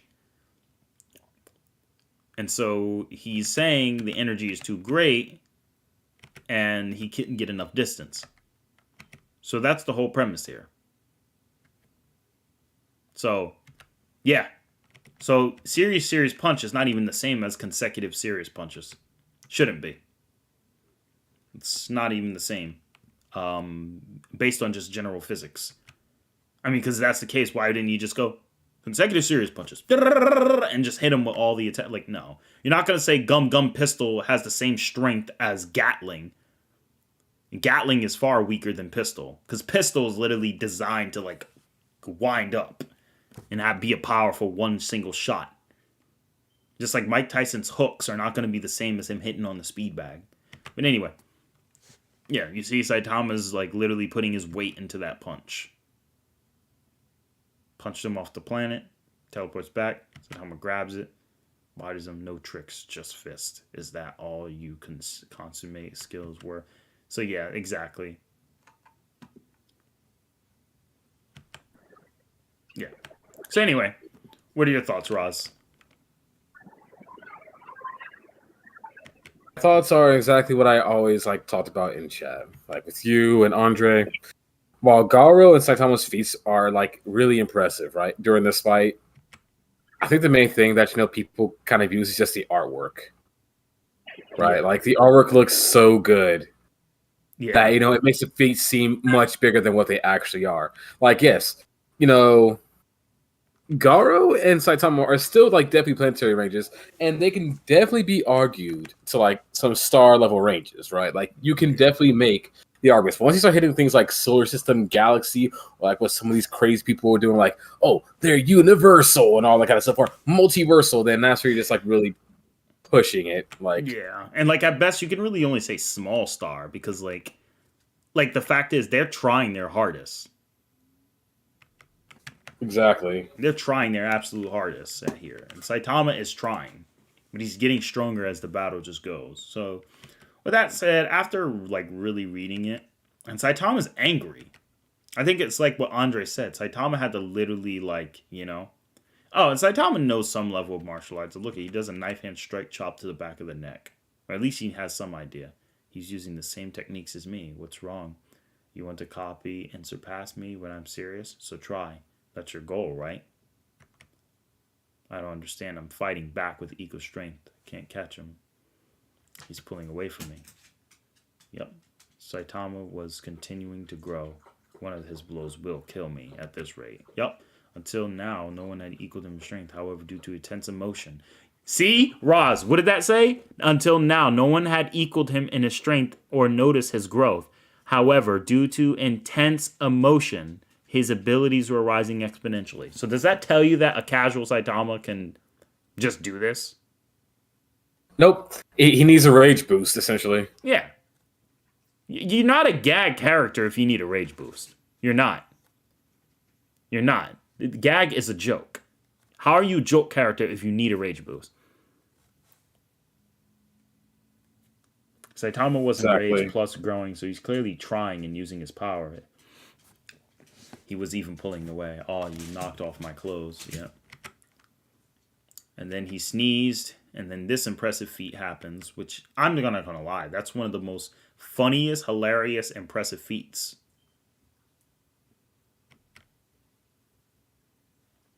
Because the artwork, like you said, it's phenomenal. Like, you actually see the core of Jupiter.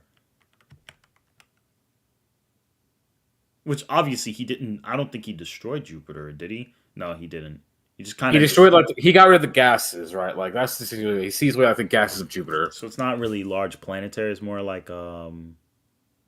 It's like... It's about planetary. Because if you took the energy of destroying Earth... Because Earth is 2 times denser than Jupiter. So even if you had surface level abilities on Earth to destroy it, you create like a big, massive crater on Jupiter. It'd be like even if you were surface level, even if you were moon level on Jupiter, it'd create a very noticeable crater. But in the context here, Jupiter maybe have more landmass than Earth, and its gases are thick, but the amount of energy it takes to blow away gas, then compared to destroying the Earth's core, it's actually been calculated. It's like, you're not going to believe this, it's in the hundreds of thousands. So this is the hundreds of thousands times weaker than what you may need to destroy actual Earth in some cases of math. It's going to all depend on what did he really do to the core. Because it just looks like he blew the gases off. The core is still stable, meaning the solid land is stable. And he's like just saying, whoa, he's crazy. What's with this monster? So, I mean, it's likely that it's above planetary, or it's at least planetary. Because the goal is, I'm scared because this guy can blow up a planet now with his sneeze alone. How far did he grow? He's an animal who shouldn't be loose on Earth. Heh, but so am I. Is that the sun? So they're flying. Yep. I got it. Aha. Transference is possible to anywhere within sight. Luck is still with me. Okay, so then they're going back to Earth. They nearly... I don't know how long it took them to get back to Earth, but this is clearly like faster than light plus. Very impressive. And then he goes to do the punch. Oh no, Jupiter's still right there. What the hell? Never mind. Because then he does that teleportation there. I see. He's just looking... He just has supervision. I see now. So then he does that and says, see ya. So he basically puts him where the sun is, hops away. And he's like, yes, awesome, I'm back. Haha, I win. Kinda handy. It's you. But I knocked you in the opposite direction. Yeah, my stomach was all cold, so I was holding it in. But then that flash startled me, and I farted. And instantly caught up. People are thinking that these galaxies in this image here, it means that Garou was able to destroy them. So, let's see here. When they fly on Earth, you can still see the light from Earth, so it implies the sun is still up. And he punches him down, punches him on the ground. Hey, we're back where we started. And he's coughing. Did you aim for the spot? Do it. Why don't you kill me? Compared to the king and you, your abilities to change costumes so fast, I'm not cut out for it. But I am a hero. With his last words, that boy begged me to stop you, not to kill you. Oh, is that butt chin? Yeah. Yeah, so let's see. So Saitama immeasurable speed. Wait, hang on a sec. What? Wait, what? Ariel, what? Ariel's joking about it in chat. Oh, okay. I was like, hey, what? So let's see here. You were acting weird from sky. It's funny. Yeah, that's still, the moon's still visible. It's still glowing. So the sun didn't get destroyed. So no name. Here's the thing: base Gohan, right, with potential unleashed, is already at a power level of over 10K. He's already technically multi-planetary, going off what the series establishes, just without a rage boost. So even if you want to say that, you want to say that, it's a rage Gohan that skills higher, it doesn't really matter. Base like non-rage Gohan already, Kid Gohan is already broken. Yeah. It's just a power scaling, like Particles and antiparticles. And we do know Dragon Ball has antimatter as well, and antiparticles and dark matter. Not saying Gohan can deal with it, but it's just kind of to show that Ki kind of has protection against that too. Yep. You can do it. Down the adventure. For Saitama, time began to flow backward. No name. I literally just said multi-planetary. That's what large planet to multi-planetary. That's what 10K scales to. And reverse causality is impossible to dodge. Saitama's punch had undergone abnormal development on one of Jupiter's moons and thus could reverse time to land before release. Okay, let's see. He says, thank. All right, let's see here. Normal playback. Okay, hold up. I get it now. Have I finally transformed into a symbol of fear, casting allegiance to the hero of despair? I am absolute evil. Thank. And he punches him. Saitama's punch had undergone abnormal development on one of Jupiter's moons, and thus could reverse time to land. Oh, and thus could reverse time to land before release. Okay, his punch doesn't actually reverse time. He just was able to get there. And reverse causality is impossible to dodge. This is why people are saying he's universal Ross, because this statement. Okay. Thus, it was not one punch that decided the fight. It was zero punch. That's just... Oh, okay. So it's Grant Morrison style. All right. Anyway, hang on. Sorry, let me just answer this. So, Onyx goes beyond that. Mm-hmm. So, with the power level 10K, right? And this was in DB Kai as well. And keep in mind, DB Kai is supposed to be the thing that's accurate to the manga. It's just a literal manga. It's an anime telling of the manga. So, they go hand in hand here. King Vegeta with power level 10K could wipe out 3 planets with the wave of his hand, and who knows how many more. With the wave of his hand, at the power level of 10K, which was calculated to be around like large planet to at least like into the star levels of ranges. Gohan, with his potential unleashed, was above that same 10K. And so was Krillin. And so was Krillin. In the manga, all right? And again, DB Kai is a Toriyama cut. It's the manga version, essentially. So, seeing as how that's still valid in Kai, which that makes it valid to the manga itself. Meaning that with a wave of his hand, Gohan could destroy multiple planets if he really wanted to. It's not just planetary. And even if it was, it's a matter of the casuality. Like, I don't personally think that Garou and Saitama had to cock back to do those punches. But, like, let's look at a couple things. So, although Garou had to cock back to do those punches at his full power, his punch would destroy Earth. But the thing also comes down to he has to put his full power into that. Gohan and Krillin have Ki Blast that can destroy entire moons that they just swat away like literally a fly coming towards you. So they're a bit more casual, in my opinion, than Garou is in terms of the actual ranges. Simply because what Gohan and Krillin can do is they likely have enough power. But let's actually find out their power level. DBZ power level. Let's go ahead and look at them. Dai Senshi. Let's see here. Alright, so I'm going to look at a couple things. I'm going to look at this page. So, Krillin's power level 206. Alright, Goku, Great Ape, Vegeta, Raditz. What happened? I think Andre sent something into our chat. I could help out with that. Oh, perfect, Andre. Thank you. Yeah, we'll look at that too. So let's see here. Gohan, 14,000. Krillin, 13,000. Yep, so they're above the planetary standards and above King Vegeta. And it takes a power level of 10,000 to destroy a planet. right? Power level to destroy. Needed to destroy planet. Legendario manga. El manga legendario. Page 17. Yup. It says, y Piccolo pudo haber superado esa cantidad si con una fuerza de combate de 10.000 se puede destruir un planeta. Es inconcebible lo que se puede lograr con 1,000,000. So that means it's inconceivable what a power of 1,000,000 could do. And then it says here, a power level of 10,000 is enough to destroy a planet. It's not specifying what planet, just a planet. In most cases, we're going to just say Earth to keep it on the safe side, but that is really impressive.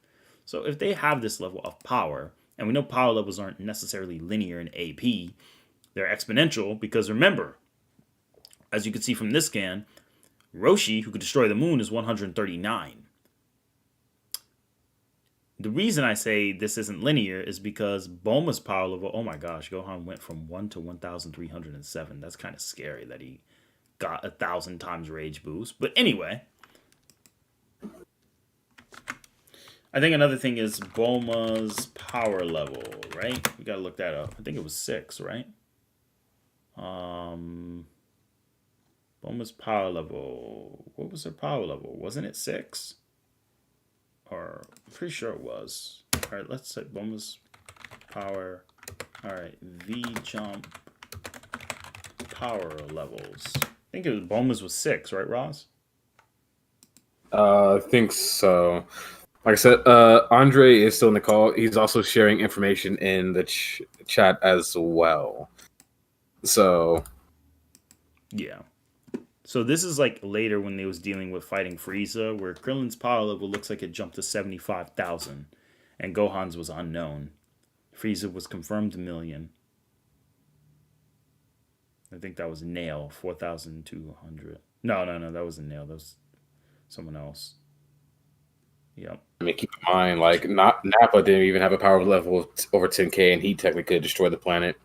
Yeah, he lifted his finger and destroyed the continent and was laughing about it. It was easy. Yeah, like, casual. You know this means Krillin like speed blitz the scouters, right? Oh, that's right. You're right, Andre. He could speed blitz the scouters. Oh, yeah, that's true. And even if we don't, because, I mean, the thing we have to still take into mind is these images we've seen in Daisenshu is Gohan and Krillin in the same image I have here. So let's just say they are only at 13 and 14,000. Even then, how is Garou going to take on 2 people who can also destroy a planet as easily as he could? Ultimately. And then Kienzan. So there's a lot of factors. I would say it's a high difficulty for Gohan and Krillin. I wouldn't say it's easy. I don't think it would be easy. But I think it's a high difficulty. Could turn into a low difficulty if Gohan gets mad. Because if Garou does kill Krillin, I think Gohan will kill Garou. The solar flame. Yeah, exactly. So let's move to the next battle. That was a long time we spent on that battle. Let's move to the second one. Versus battle number 2. What level threat would Babidi the Wizard be in the One Punch Man universe? Would he be Demon Threat, Dragon Threat, God Threat, or Beyond God? Everyone voted Beyond God. I agree. What do you guys think? Okay, I'll let Andre speak first on this one. Yeah, Andre, you speak on it. Considering he controlled Gamora, I think that's kind of obvious. Yeah. I mean, he can control a super perfect cell level fighter. So, I'm pretty sure he can control Garou or anyone else if he wanted to, right? If they had evil in them. I mean, if you really want to go there. I mean, if you go off of Dragon Ball Kakarot, if you go through Future Trunks' like storyline leading into like DBS, Future Trunks himself states that Deborah may have actually been even greater than like the Super Perfect Cell that we saw. Mm-hmm. Yeah. And that's canon. So, I mean, technically, Deborah is not only and possibly Trunks died from him too, so Trunks would know. Yeah, so and Trunks bodied him, as we saw in the anime and what the game tells us. Now, in the game, it was a lot more of a difficult fight from what we see. And a manga too. But yeah. But in the end, like, he needs Super Saiyan 2 to beat him. But like at the end of the day, it shows. Battle number 3. Cosmic Garou versus Sosuke Aizen. So in terms of attack potency and consistency sake, I would say Garou actually wait. Doesn't Sosuke Aizen scale to Yamamoto, who literally has the power of the sun's core into the tip of his blade? He is within his ranges, yeah. And he had to get out of that form because if he stayed in it for long term, the entire Soul Society, aka an entire planet with a dimension known as the Mugetsu dimension that's infinite in size. Not saying that it will affect that realm. That realm's a separate space. But like the fact is, if he would blow away the Soul Society, which also has additional dimensions in it, and is literally made up of Reiki energy, a spiritual-based energy, which is more durable than the human world, which is confirmed in Bleach itself. I think it's safe to say that Aizen is planet level as well. Even probably planet level plus. But I think what greater now. Yeah. Because this is going to be not current Aizen. It was the Aizen prior who was going to fight most of like Dangai Ichigo. So he has the Hogyoku in access, but he also has his Bakuro and Kido spells. What do you honestly think? Because I feel like Aizen wins because the hacks. Well, Aizen not only has an insane amount of hacks, right? He can weave Kido spells without like using incantations and all. Like some of those Kido spells involve manipulate time and space itself, such as his black box. You know, you would have like his Hogyoku that amps him up consistently and constantly. So even if an opponent is stronger than him, it will amp him up to surpass that opponent. And like I said in the manga, like it got to the point where he was like on a dimension higher than everyone else, right? Depending on how you want to interpret that, statement, of course. Yeah. And he should have enough power to like literally. I don't see Garou spiritually surviving a cut from his soul itself. Well, the thing is, like, as long as you're strong enough, you can survive having your soul crushed, or survive the soul crush from like the Reishi, or not Reishi, Ryatsu, right? Ryatsu, yeah. But as long as you're strong enough, you should be able to like withstand it. But then you have the fact that Isaac could just passively put you under an illusion. Mm-hmm. So yeah, and literally destroy your perception of time as he did to Yua. So yeah, he can make Garou think he's fighting his equal. Exactly. And then from the back, literally say, just stab him. And then I know One Punch Man is fast, but I don't think any of them are beating Bleach in speed. Because I feel like he'd be the type to say, Garou, why do you step away as if I couldn't reach you in a second? And just like literally appear right next to him. I literally don't think Garou will see that coming. He'll be like, what the freak? I couldn't even perceive him. And I know that people will say, but can he do like causality reverses? Yeah, but he like risk dying. And then also, it's not something he could just kind of pull out willy-nilly. And then we also have to factor in, Roz, that even though he can do it, it's like Aizen's not going to let him. Because these battles are in character. I say consider personality and such. Like, based on personality, I honestly think Aizen would try to figure out what makes Garou strong, and the Hogyoku would just copy it if he needed it. Even if Garou tried to copy Aizen, I feel the Hogyoku is a lot more consistent in terms of growth. Yeah, no. The Hogyoku, like the very moment like Aizen has the even slightest desire to surpass Gero, guess what? He's surpassing Gero. Yeah, because he was going to surpass Dangai Ichigo until that's why Urahara had to come. Yeah. So yeah, Aizen, I'm going to give it to Aizen. I think, honestly, in difficulty, what would you say? Honestly, I mean, again, Aizen in character would just put him under illusion. So it would probably be like, if I'm honest, low difficulty. And that's not even to like downplay Gero. Let me make that clear. So people were like, oh, you're downplaying him. No. I'm just saying, in character, Aizen would just immediately put him under an illusion. just immediately. Make him fight like something that he thinks is Aizen, and wear himself out, and then Aizen can just go in for the kill. Make it just a very much low effort fight for him. Agreed. The next round, we're going to go to number 4. Shigaraki from My Hero Academia versus Prime Rayleigh. What was I thinking? By Prime who? Prime Rayleigh. Silver's Rayleigh from One Piece. The same Prime Rayleigh who's stronger than Gear 5 Luffy and Kaido. Just one side. I agree with Andre. What's the point of that? Shigaraki has hacks. Yeah. Okay. His hacks don't mean nothing if he can't touch characters who are casually like FTL and One Piece. Yeah. I guess Prime Rayleigh would almost fit the category of MFTL. Narratively, though, he is at least FTL plus, though. I think Oda clearly wanted him to be much, much faster than Light, considering Like even a future side. didn't as an old man he stopped a light speed attack even though he was miles away. That's a question better meant for Andre, because I know Andre is a bit more familiar with One Piece than I am. I have like vague knowledge. Technically, he has future sight. Oh yeah, he does have hockey. Dury. I mean, I know he does, but like sometimes I overlook things when I do these battles. So, what if it was all right, let's do a poll. If it was Old Man Rayleigh, would it make a difference? If it was Old Man Rayleigh, let's ask. Community, would it make a difference if it was Old Man Rayleigh? Would Shigaraki have a better chance? Well, I mean, obviously better chance, but like, would it make a damn? But no. Somebody actually put yes. Interesting. Oh, it went back down. Oh, wow. Oh.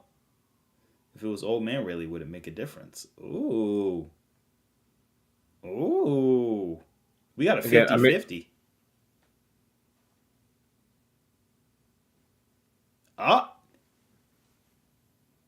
It would make a difference. Oh, no, it wouldn't make a difference. When I say a difference, I'm talking about the result. Like, with the result, like, would Rayleigh still win, or would it be a different battle and Shigaraki could win? Wouldn't really change much. No, any form of Rayleigh slams all forms of Shigaraki. No name is aware. LOL, Rayleigh now is whooping Shigaraki. Move on. Luffy was allowed to enter. Okay, all right. No name. That was. Let's see here. Old men in anime are only old men when the plot demands it. That's a really good one. Your favorite Machi. It's funny. No, I'm not calling you dog. I said Machi is in the Machi in the chat. Old man Rayleigh stalemate Kizaru. Nuff said. Oh, okay. So who are the 47% of people who said yes? Old man Rayleigh would make a difference. It would make a difference because Shigaraki would lose. I mean, Shigaraki would win. Or maybe they didn't understand the exact question. I don't know, Ross. What do you think?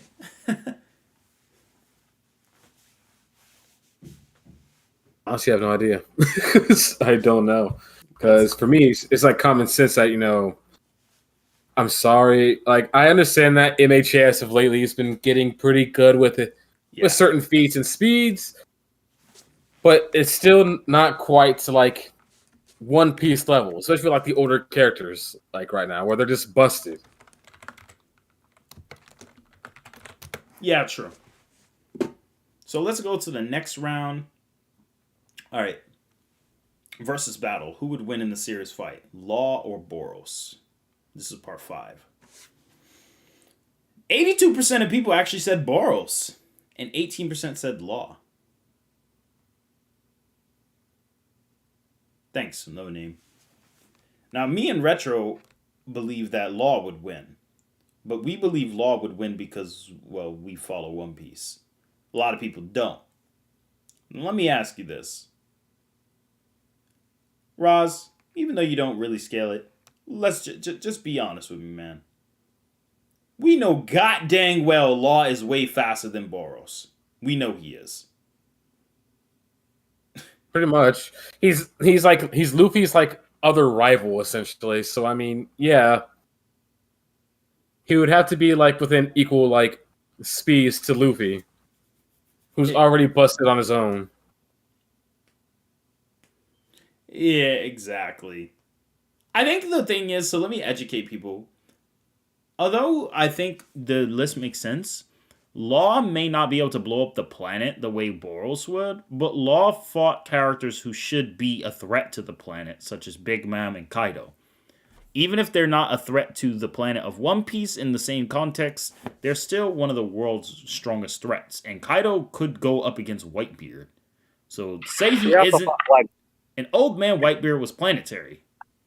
For One Piece standards. Wait, what did you say, Andra? Oh, Andra? Uncertified Hater said, I think most people pick Boros because of the whole planet star statements, and the animation of the fight makes him look more powerful. I agree. I was saying he recently fought Blackbeard. Who, Law? Yeah. You mean the same Law? Oh, yeah, wow. Andre, what do you think? How do you think the fight would actually turn out with Law? It'd be pretty one-sided. Even though Law doesn't have as much physical strength, do you think he'd still have a chance because he could teleport? I mean, he damaged Kaido, and then he damaged Blackbeard. And it's recently a Yonko now. And Blackbeard has the strength of Whitebeard. Shembrus. So...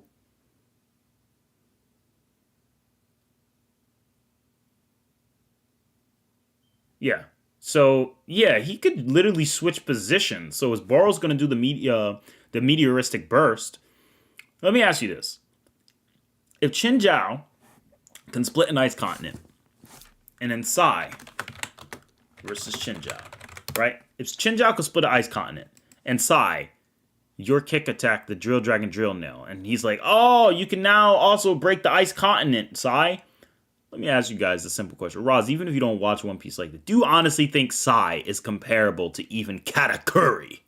I mean, even though he's weak, is he even comparable to Doflamingo?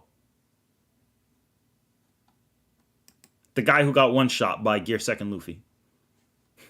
No. And Gear 2nd Luffy could beat up Sai and use Gear 3rd. And what does Doflamingo tell Luffy? Your punches are fast, but they don't even pack nearly enough power to actually do damage. Now let me ask you this. You have Gear 4, then you have Cracker, and then you have Katakuri, and then you have Kaito, and then Luffy matches the Gear 4 version of himself that beat the Katakuri. So the question is, do you think Luffy, bare minimum, or Law for tanking hits from Big Mom and damaging Kaido, bare minimum, he should be high multi-continental plus to at least moon level? Could we at least agree with that? Especially when you have NL, who literally made an explosion visible from the moon. So, yep. Yeah, I'm going to say that. So if Law's casual attacks are multi-continental, like casually, or at least his serious attacks are multi-continental, or at least continental plus, do you honestly, like we saw what Gero did, do you honestly think Garo's nuclear fission punches are even anywhere remotely close to what Law in them should be able to do AP-wise? Like, no. And that's Garou. So literally, Boros is going to go in the meteoristic burst. His form takes a lot of energy to use. Having a dang asthma attack. And then literally get blitzed, get attacked. He's going to feel a lot of pain from Law. And then he's going to be like, God dang, this guy's strong. I got to go in a meteoristic burst To which Law outlasts him because don't One Piece characters usually fight for multiple days? At full power? Depends on certain ones. Like you have characters like Whitebeard. You have characters like Ace and Jinbei. Didn't they fight for 5 days? I think so, yeah. Somebody Kind of depends on your placing. Somebody in the chat confirmed that. How long did Ace and Jinbei fight for? Now, I think it's a tie, considering most attacks are precision-based, which can be negged by Boros' regen. I agree. No, Boros does have good regen, but then it comes down to, will Law be able to use Gamma or Radio Knife to kind of cut in the inside of Boros? And if so, Boros' regeneration takes energy. So evidentially, he's going to run out of how many times he could keep regenerating. So I wouldn't say he's just Kid Buu, where he comes back stronger. Yeah, One Piece stamina's on some nonsense. I'm pretty sure the moon barely has more mass than Asia. Then saying multi-continental plus the moon level wouldn't make sense. Well, actually, no. Believe it or not, no name. So when we say continental, we're not talking about destroying the tectonic plates that exist with beyond the mantle. We're usually talking about the crust. The surface crust area of the Earth is very dense and huge, but in comparison to the moon, which is literally 1/6 the gravity of Earth, meaning even though the moon's small surface area compared to the Earth, it still carries an extraordinary amount of density for the main core. So the moon is actually extremely durable and requires a lot of energy, even to the exatons of TNT, in order to destroy.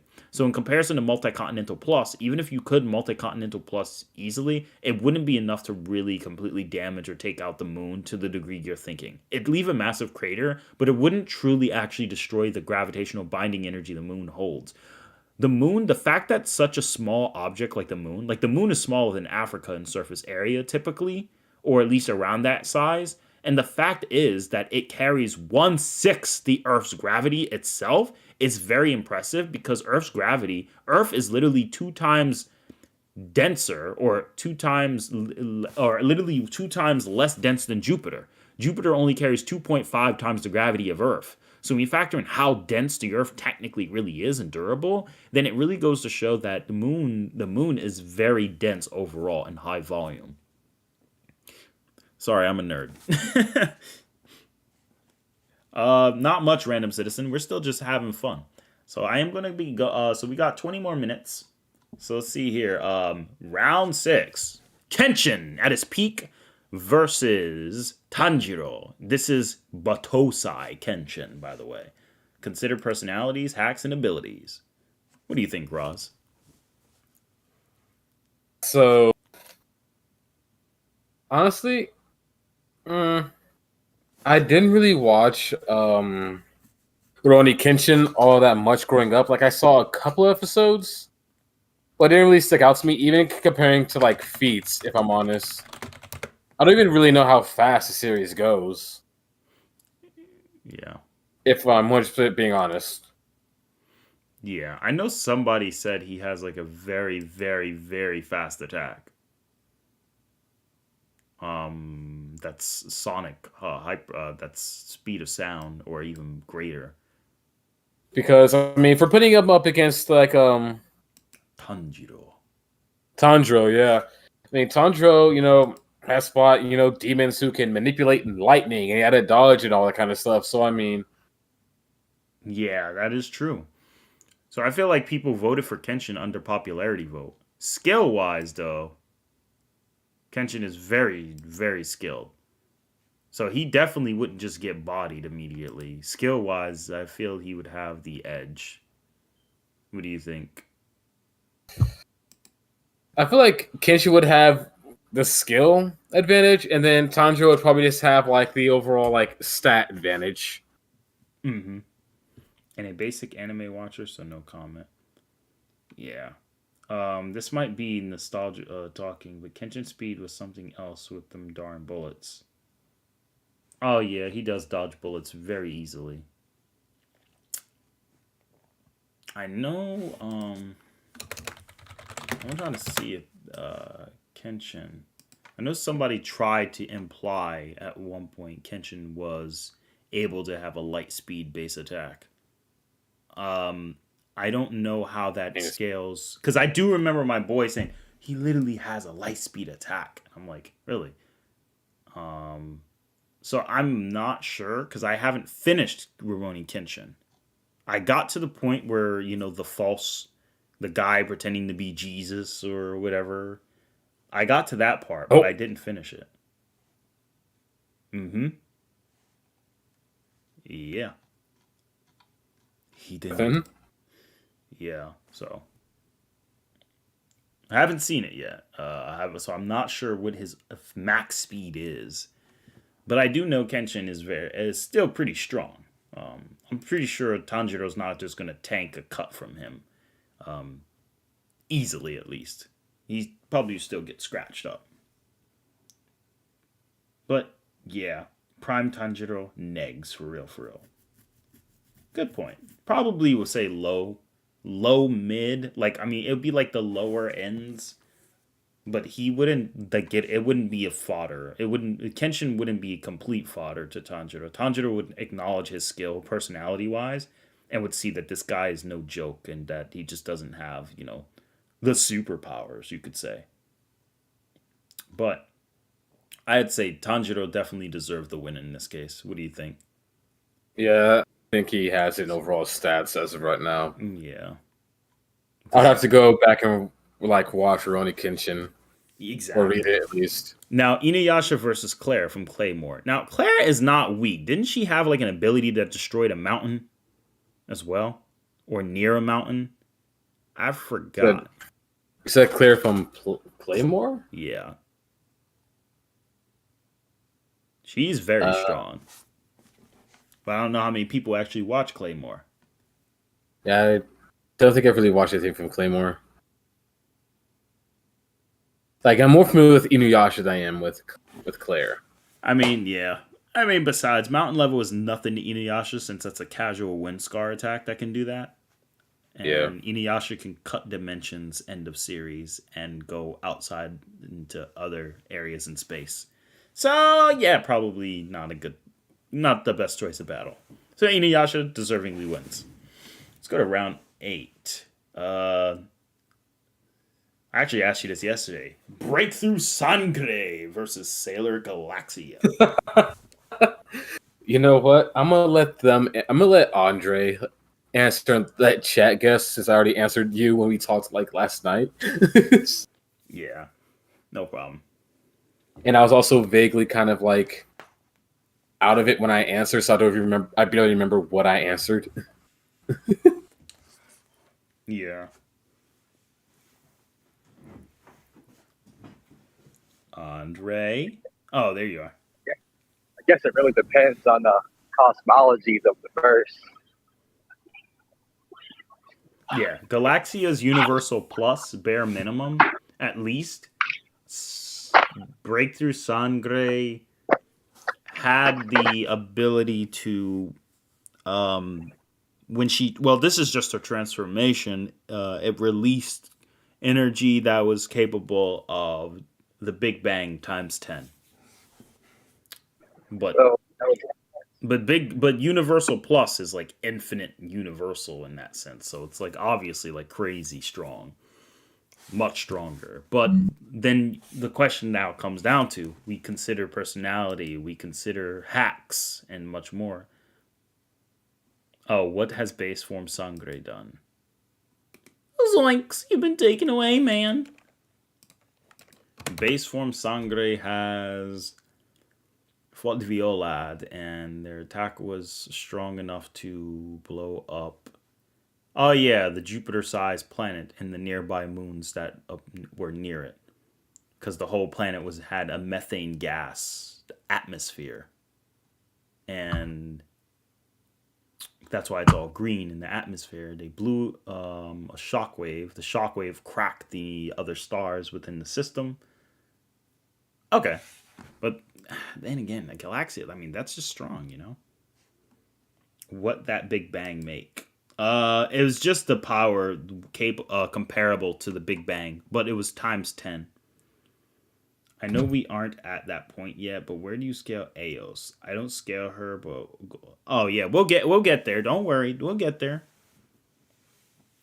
Andre, what do you think overall? Sangre's abilities, the blood steel, the blood spore, or quantum blood, being able to switch your blood with any liquided object, or taking your blood and being able to carry it in her body and take your memories, abilities, and etc. What are your thoughts on that? I think Galaxy might have to just switch to like defensive.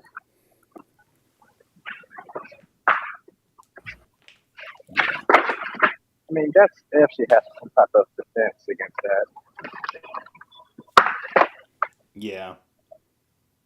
So basically, I know Roz, you said it could go either way. Like basically, if Sangre gets Galaxia's blood, you said she's winning.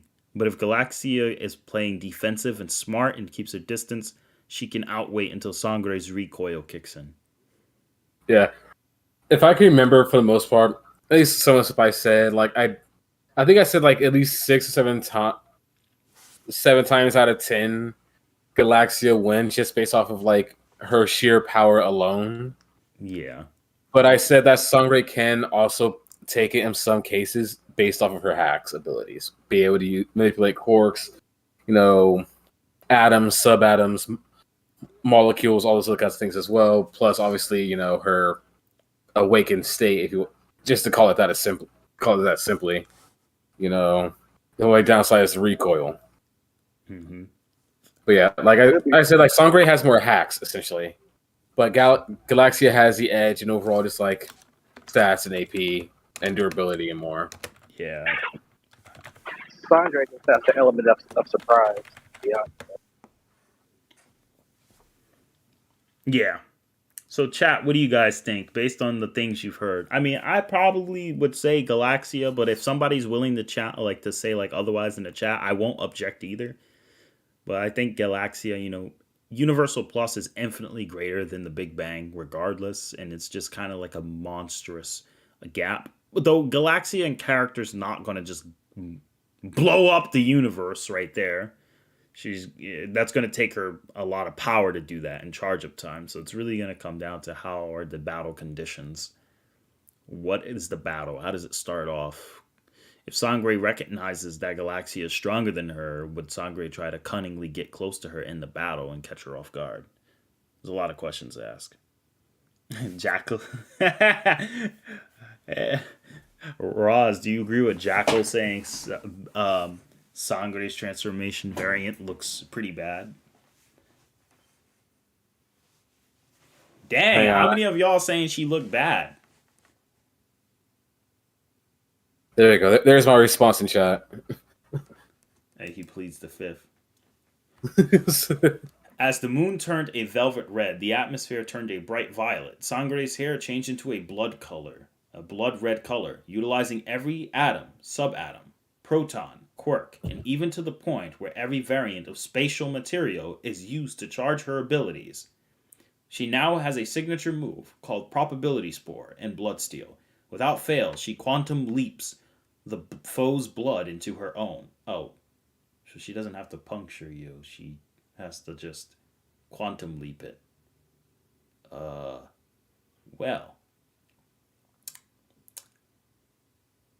I didn't even know that myself. And Roz, I promise you, I'm not even kidding. I didn't even remember this. God dang it, sorry. All right, and so hold on, let me read this. Utilizing every atom, subatom, proton, quarks, and even to the point where every variant of spatial material is used to supercharge her abilities. She now has a signature move called Probability Spore and Bloodsteel. Without fail, she quantum leaps the foe's blood into her own. Oh, no. Okay. Probability Spore causes one's blood type to turn into another liquid at random. If one's will is not strong enough, it is almost guaranteed death. Bloodsteel. She can seize her opponent's ability, techniques, and even memories. One can think of it as Sangre's version of Breakthrough, which was attained by Wes's blood entering hers. Initially, when she transformed, her energy release was said to be 10 times that of the Big Bang, according to Mystic. Okay. Now that everyone got the little details on her, apparently chat thinks she's bad for some reason. Like, I mean, hey. Let chat thirst. Does that quantum leap include metaphysics, physical stuff? Not kinda, not really. It's quantum mechanics. Are we talking about quantum Superman hats? Oh my god. Quantum leaping is like, all right. So let's type it in. Let's type it in here. What is a quantum leap? What happens during a quantum jump? Okay, quantum leap. Yep. Quantum leap, a huge, often sudden increase or advance in something. Okay. What is a quantum leap in simple terms? An abrupt change, sudden increase, or dramatic advance. Quantum leap is rarely used in scientific context, but it originated as a synonym for quantum jump, which describes an abrupt transition as an electron or atom or molecule from one discrete energy state to another. A quantum jump is abrupt transition of quantum system from one quantum state to another, from one energy level to another. When the system absorbs energy, there is a transition to a higher level energy. When the system loses energy, there's a transition to a lower level energy.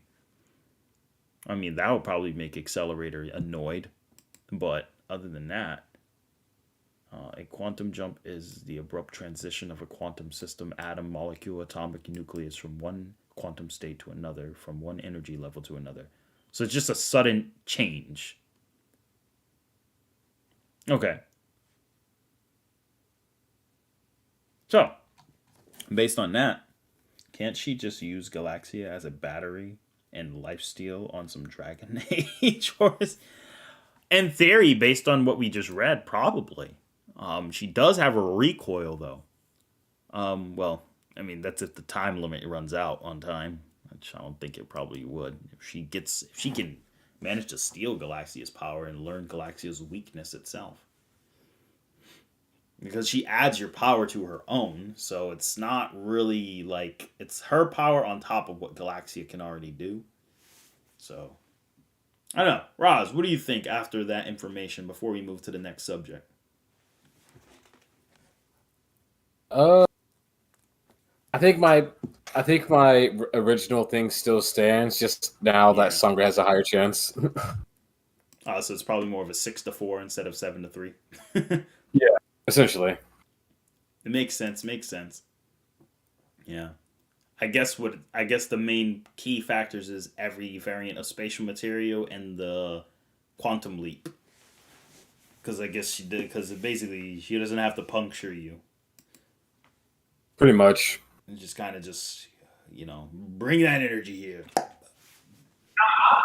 This fight is like the game of chess. Yeah. Yep. Oh, what anime Sangre's from? Uncertified Hater. She's from an anime, or a soon-to-be anime, called Eternal Kala. Spoilers! Spoilers! But for now, she's from a semi-webcomic manga. Shame, can't just break it like Goku did.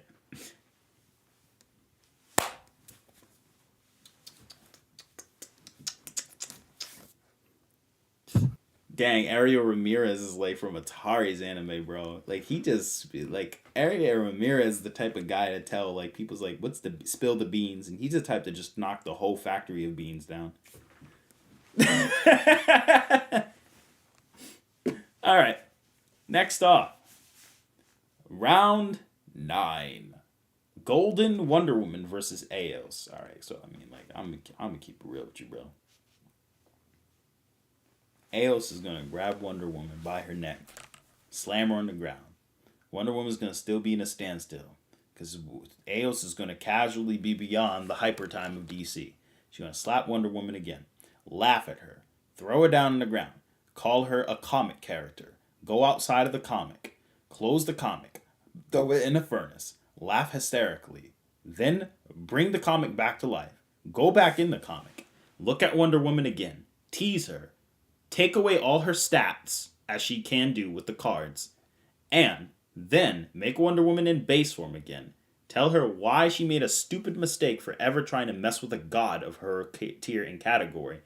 Literally send her into a chamber and torture Wonder Woman to the point where Wonder Woman is praying, worshipping Eos as her new god, begging her to have mercy on her soul and to stop her from being immortally tortured for the rest of eternity, until Eos says, maybe I'll give you a chance, and decides to Hakai Wonder Woman from all existence, all varying possible quantum timelines that ever exist, erasing her from not just... And you know what? Eos is not just going to erase Wonder Woman. She's going to erase Wonder Woman from every timeline. She's not just going to erase it from every timeline, but from everyone's memory. And from that point, everyone's memory of Wonder Woman will cease to exist. Wonder Woman will then be transported to Limbo, to which Eos is going to go to DC's Limbo. Remember Limbo, right? Where everyone is forgotten at? She's going to go to Limbo, then destroy every person there, as a result making everyone in DC not know who Wonder Woman ever was, including Perpetua, and gonna probably erase Perpetua at the same time, including every other person who even thinks they know Wonder Woman, and say, if you even know who this is, I'm erasing you. Outside of characters such as Lucifer and the Presence and such, Eos is going to do all of that on a trans-finite level to a degree beyond general hyperversiality, and just do it, and then literally bring them all back to life again, just for the fun of it, all in less than an infinitesimal second that would be perceived in a hyperversal hyper time, and then kill her in the same way again. That is how Eos will beat Golden Wonder Woman. Do you guys agree? But Atari, Golden Wonder Woman fought, the Darkest Knight, who could fight Perpetua, who was the creator of the DC universe, who existed beneath the hands, who were essentially like the authors and all that kind of stuff, So, I mean, Wonder Woman is broken. She'd one-shot, Dragon Ball fodder. Yeah, if you disagree, you're Dragon Tard. That's all there is to it.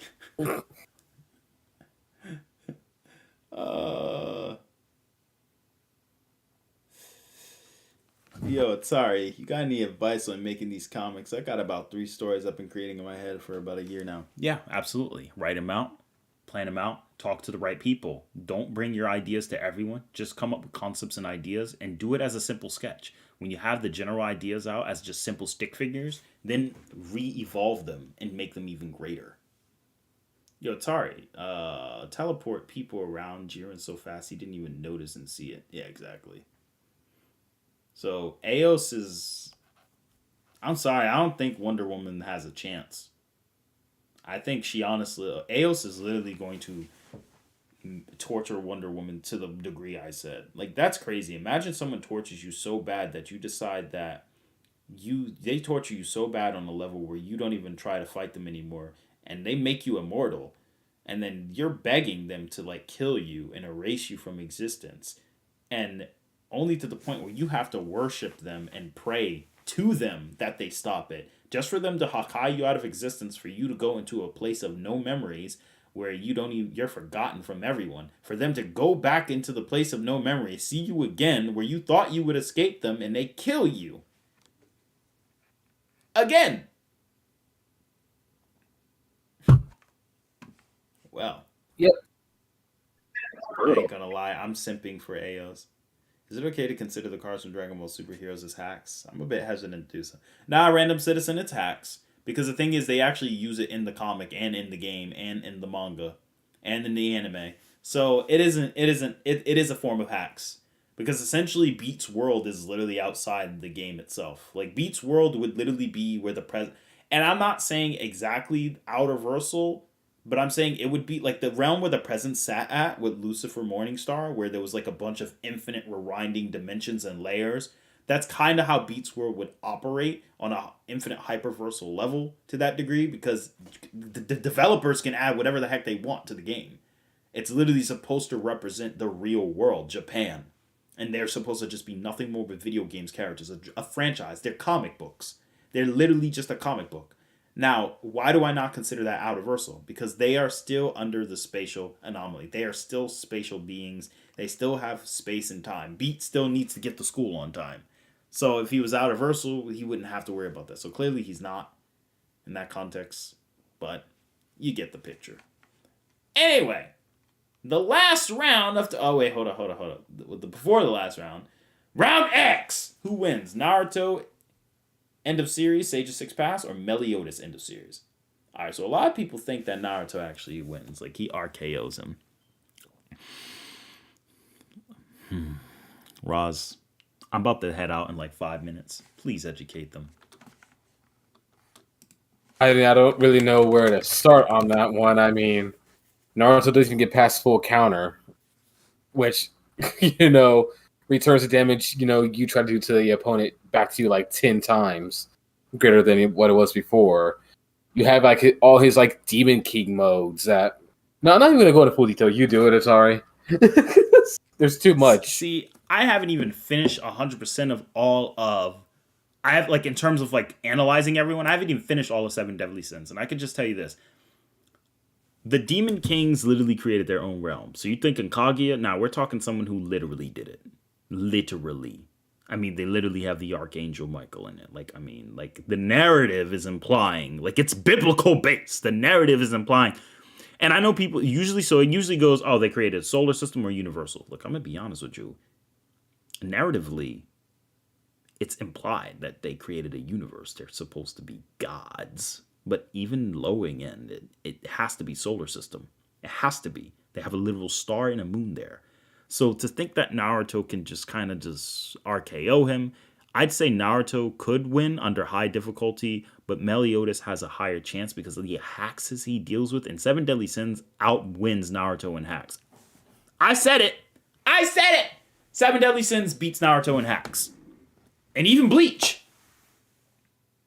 Well, maybe. Ichibei is kind of busted, bro. But you get the point.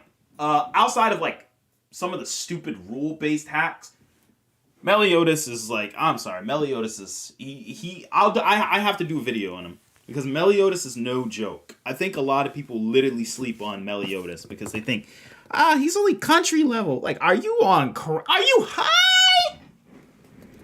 You gotta be high. You can't say he's country level. Man, these nuts are country level. But anyway, guys, I got 4 more minutes left because I have somewhere I have to be. So I'm just going to say this. I'm not going to say either of them win. I'm going to say it's a lot of a high difficulty on both ends. I'm going to say 6-4 Naruto favor in the case that I know more about Naruto than Meliodas in terms of like laying out the foundation. But once I read everything, I have a feeling that's going to really change fast. But we'll see. But I definitely don't think Naruto RKOs him. That's all I'm going to say there. And, next up, the last round, round 11. Who wins? Kumagawa or Accelerator? Now, listen, I almost slap.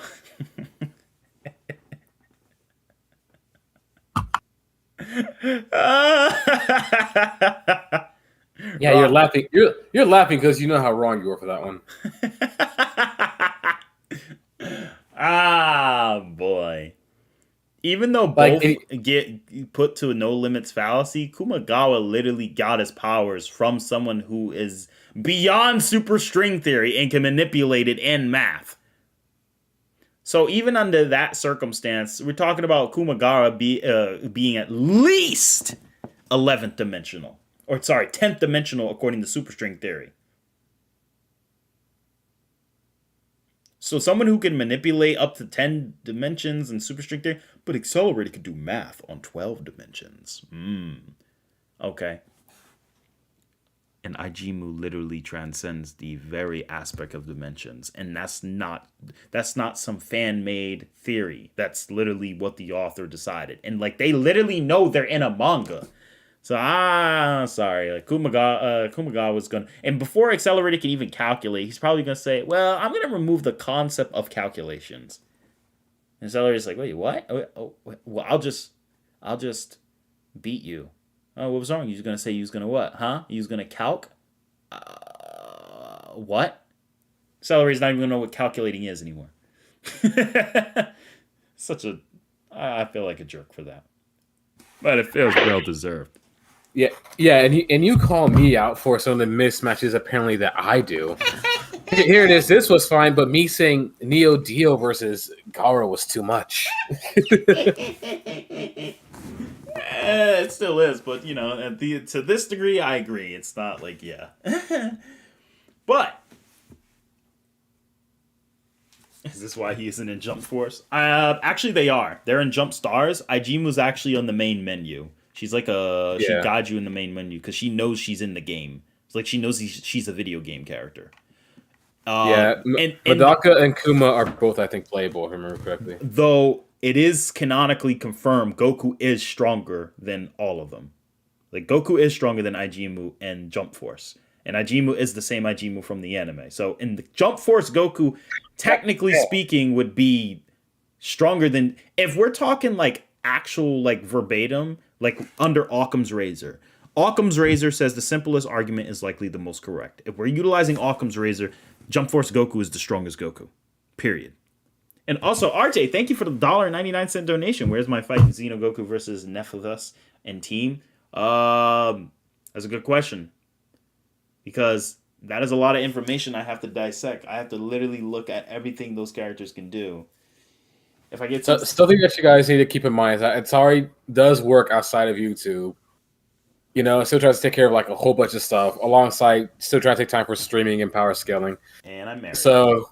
And he's married, yes. So he's not always got the time to go through and thoroughly check for all the matches that you guys want to see him talk about or see him do a video on.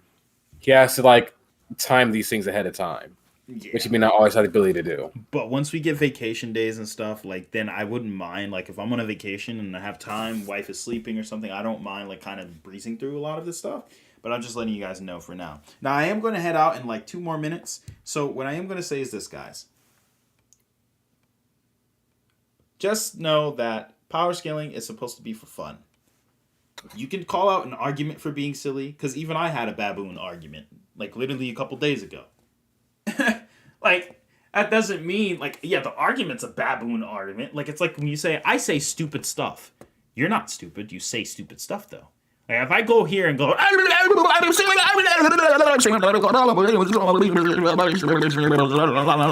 Obama solos Goku,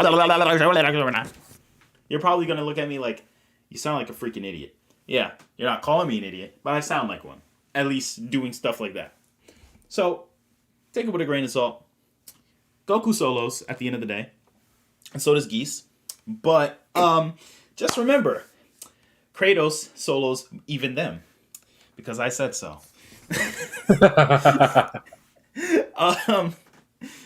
And yeah, I know it's kind of weird, but a lot of people didn't factor this in. Goku was supposed to be in KOF. That's kind of crazy. And the fact is still that he was technically, even though he was in KOF, he still was designed to be weaker than Orochi. So anyway, despite that, yeah, that's about it. So guys, I'm going to be heading out. I got to make sure I make it to this place on time.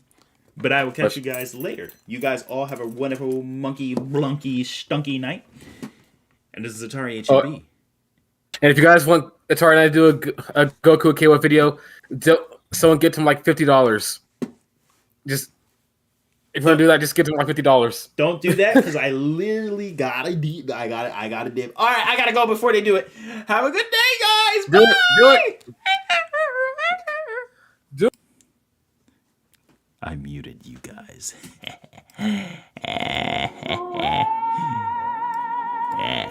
Not be.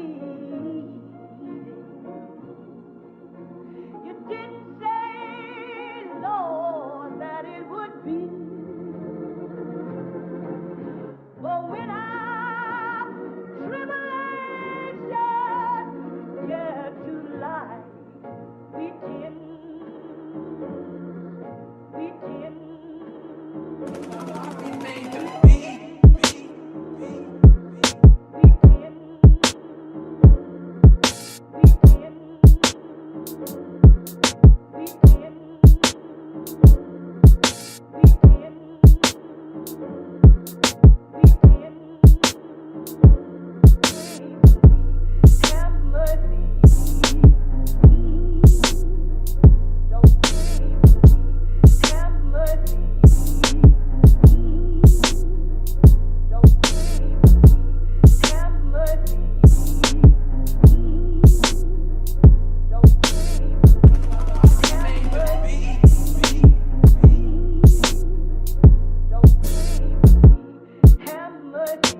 me.